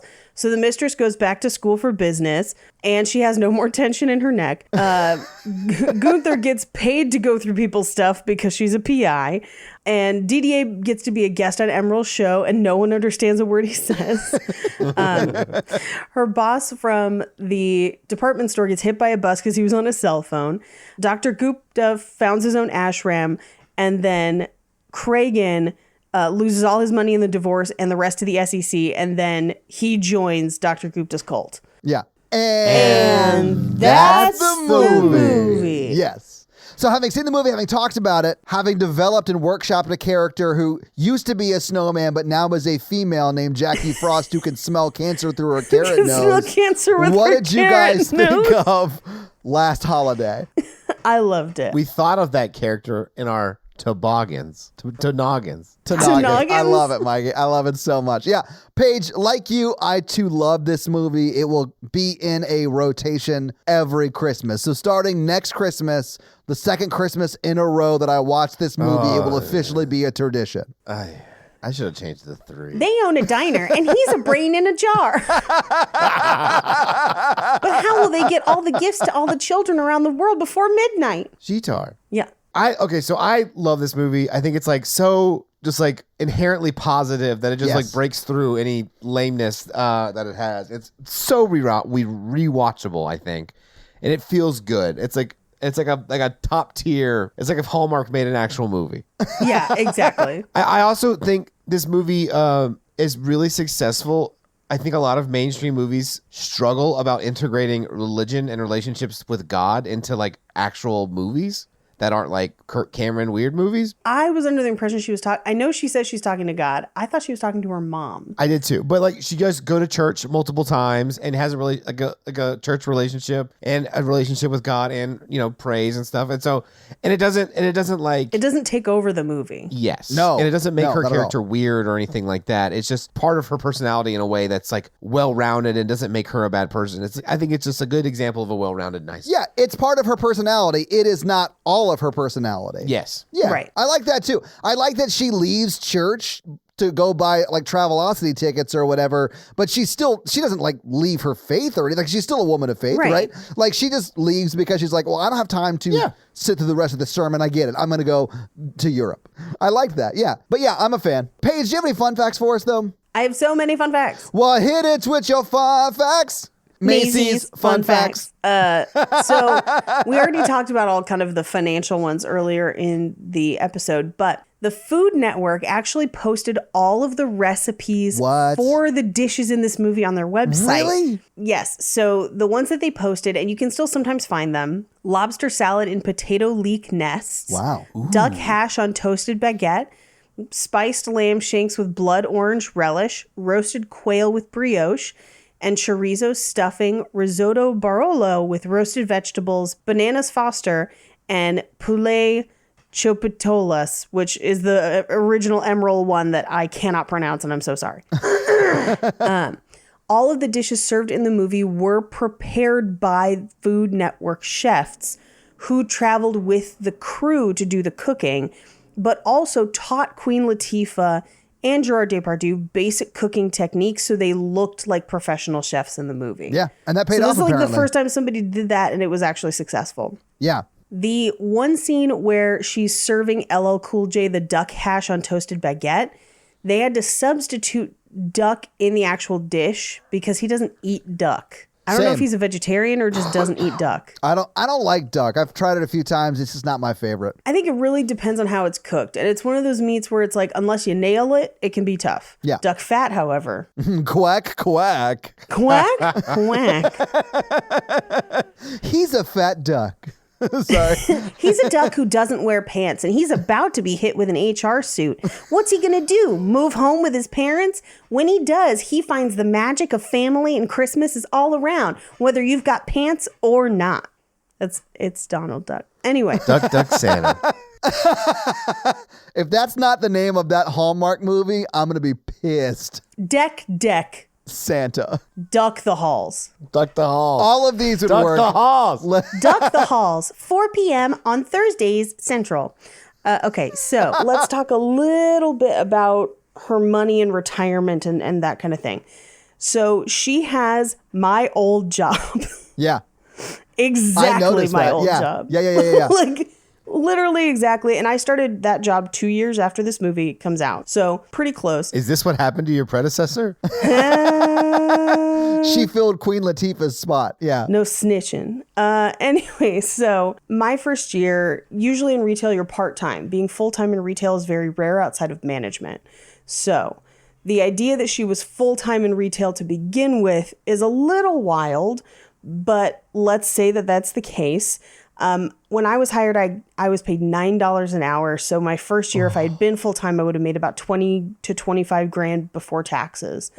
I didn't make over 20 grand until I'd been with the company for like 6 years. Oh my God. That's how bad retail is. Yeah, retail's the worst job, man. I hated it. Yes and no. It's good in some ways, bad in others. Part of the reason I was working in retail is because when you're part-time in retail, it's flexible. So if you're trying to go to comedy shows or auditions or not have to work every day so you can kind of do other things, it makes a lot of sense and you can kind of stack multiple jobs on top of it.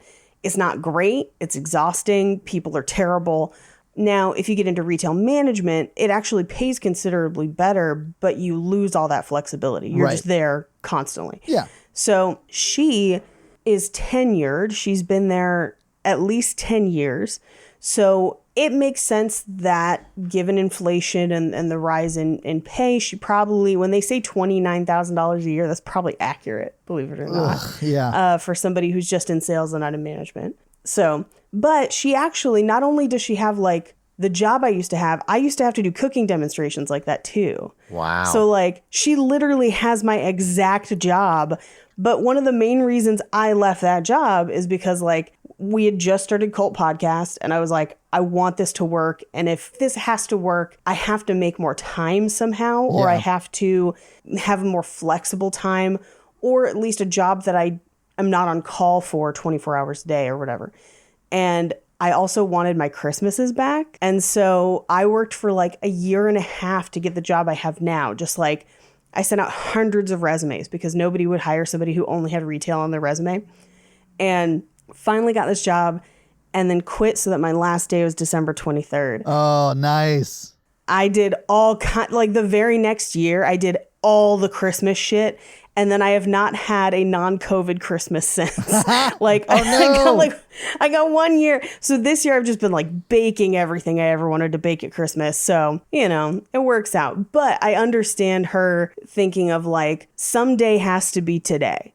Right. Because life doesn't wait for you. Yeah. The writers of this movie were actually big fans of comedies from the 1950s by Ealing Studios. So they wanted to remake the Alec Guinness film Last Holiday, which came out in 1950. And so, as I mentioned, this movie was originally written for a male character. They originally wrote it for John Candy to play George Bird. Oh my God. But the project was shelved after John Candy's death. Yeah. And it was only resurrected years later when Queen Latifah's agent read the script and then contacted the writers. But they already did this with Joe versus the Volcano as a male. Yeah, I guess, but it's not the same. And that movie sucked ass. Yeah, this is way better than Joe versus the Volcano. It's a terrible movie. Anyway, she contacted the writers about rewriting the story specifically for Queen Latifah. So they took a script that was originally written for John Candy. He obviously passes away. Yeah. And then they retooled it for her. The Grand Hotel Poop, which we forgot to mention that it's the hotel poop in this movie. I do love that when she shows up and they say it, she's like, oh, y'all call it that too? Oh, you say it that way?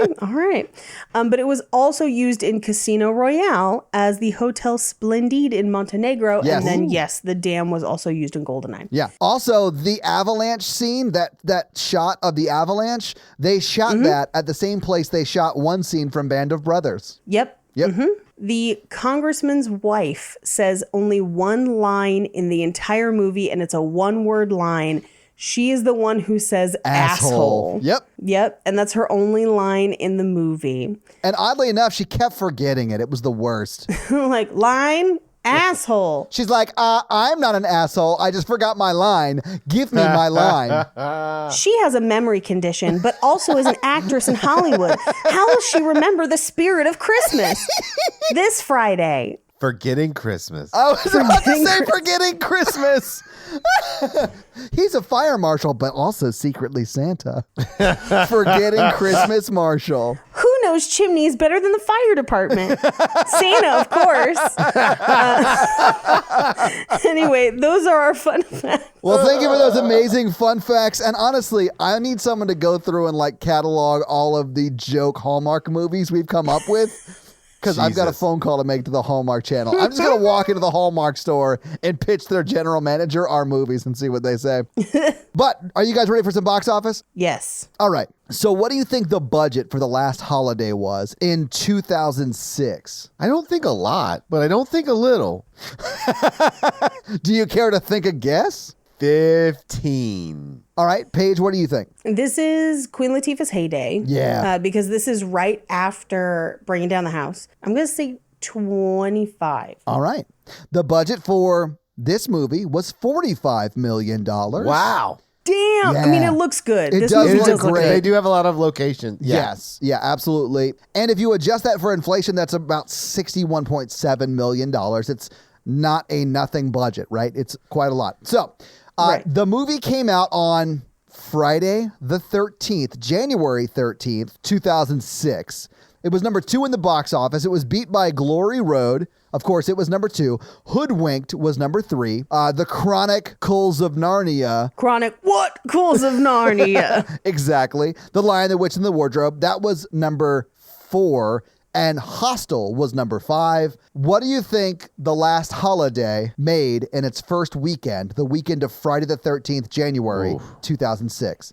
15. I'm going to go back to 15. Okay. Paige, what do you think? I'm going to go lower. I'm going to go 10. Ooh, you guys are sort of on either side of it, although I think technically Mikey's closer. It's $12.8 million. In its opening weekend, its next weekend, it went from number 2 in the box office to number 4, and it just slowly started to fall off of the charts at that point. What do you think it made in its domestic box office run total? Just domestic, I'm going to say 50. I'm going to say it barely makes its budget back. Okay, Mikey, what do you think? 35. Mikey, you are closer. It made $38.3 million. Damn. Its international haul was not very much. It was almost $5 million. It was $4.9 million. So its worldwide box office was $43.3 million, which is a little bit less than the budget, right? This movie Yeah. would be considered a bomb, at least in theatrical performance. Right. But this movie does really well on domestic DVD and Blu-ray sales.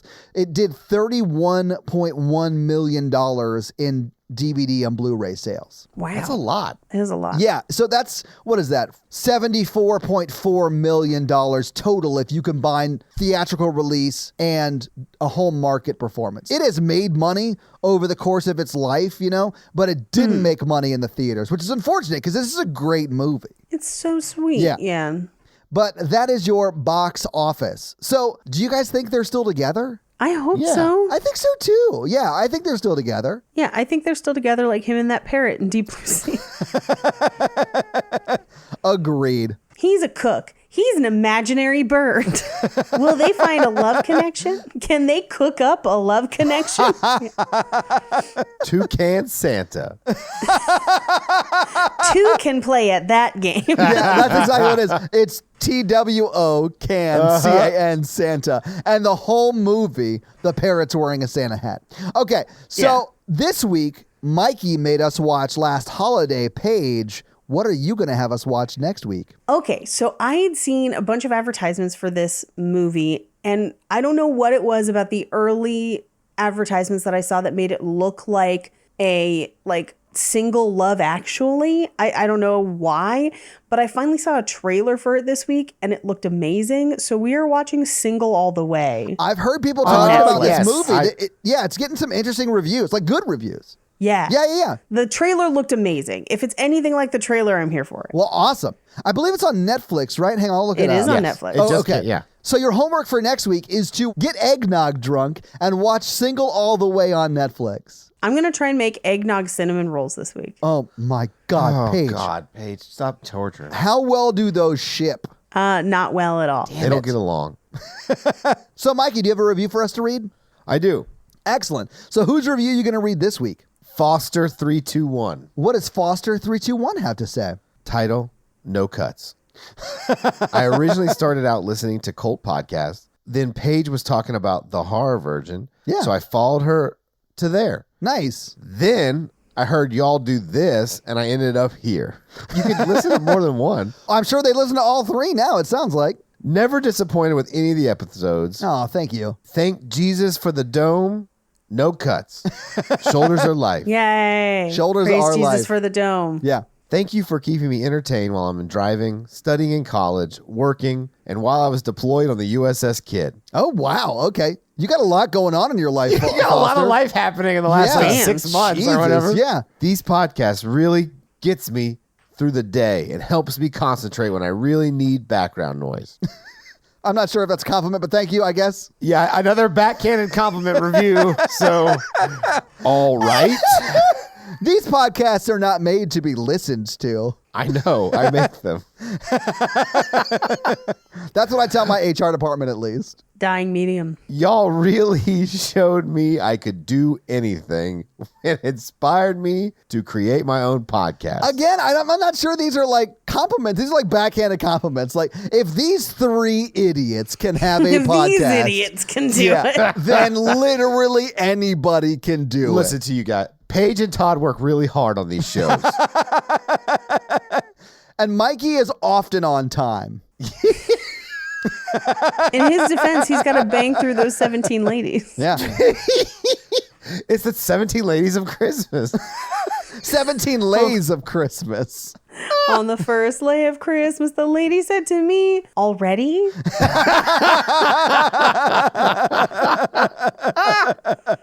He ends the review. Thank you for being my friends. Parentheses without really knowing me in parentheses period. That is very 5 much stars. the definition of a parasocial relationship. Well, Foster, thank you so much for that amazing 5-star review. And if you want to have Mikey read your 5-star review, leave us a 5-star review. So, yeah, guys, if you like this power throuple that we have here on this podcast, make sure to check out our other podcast, The Horror Virgin. And that is the only other podcast that Mikey and I are on. But Paige gets around, and she is on 2 other podcasts, Black Card Rehab and Cult Podcast. So, guys, definitely check out those because they're amazing. If you want to follow us on social, we are at Romancing the Pod Show Yes. on Yes. Instagram, and we are at something else on Twitter who I just have never taken the time to learn It's just Romancing Pod Show because they have a character limit and it's show SHO like Showtime. So, guys, check that out as well. And if you want to follow us all individually, Paige is at Rampage Wesley everywhere, including TikTok, except for Twitter, where she is at Paige Wesley. Mikey is at mrandolph24, and I am at Todd J Awesome everywhere. And guys, we got a P.O. box. So if you want to send us some love letters or whatever you might send to a P.O. box, it's actually not a P.O. box. It's like a regular street address. It's pretty awesome. It's 6688 Nolensville Road, number 108-34, Brentwood, Tennessee 37027. So send us some stuff. Yeah. And that's going to be it for us, you guys. I'm Paige. I'm Mikey. And I'm Todd. And you complete us. To completion. The hotel was called Poop. I'm your heroine now. Oh my God. If you're looking for good deals on heroin, you can find them at Macy's. A snowy Christmas. What? Oh, I'm sorry. A black tar Christmas. Bye! Those are the worst lumps of coal I've ever heard. Heroin nerds!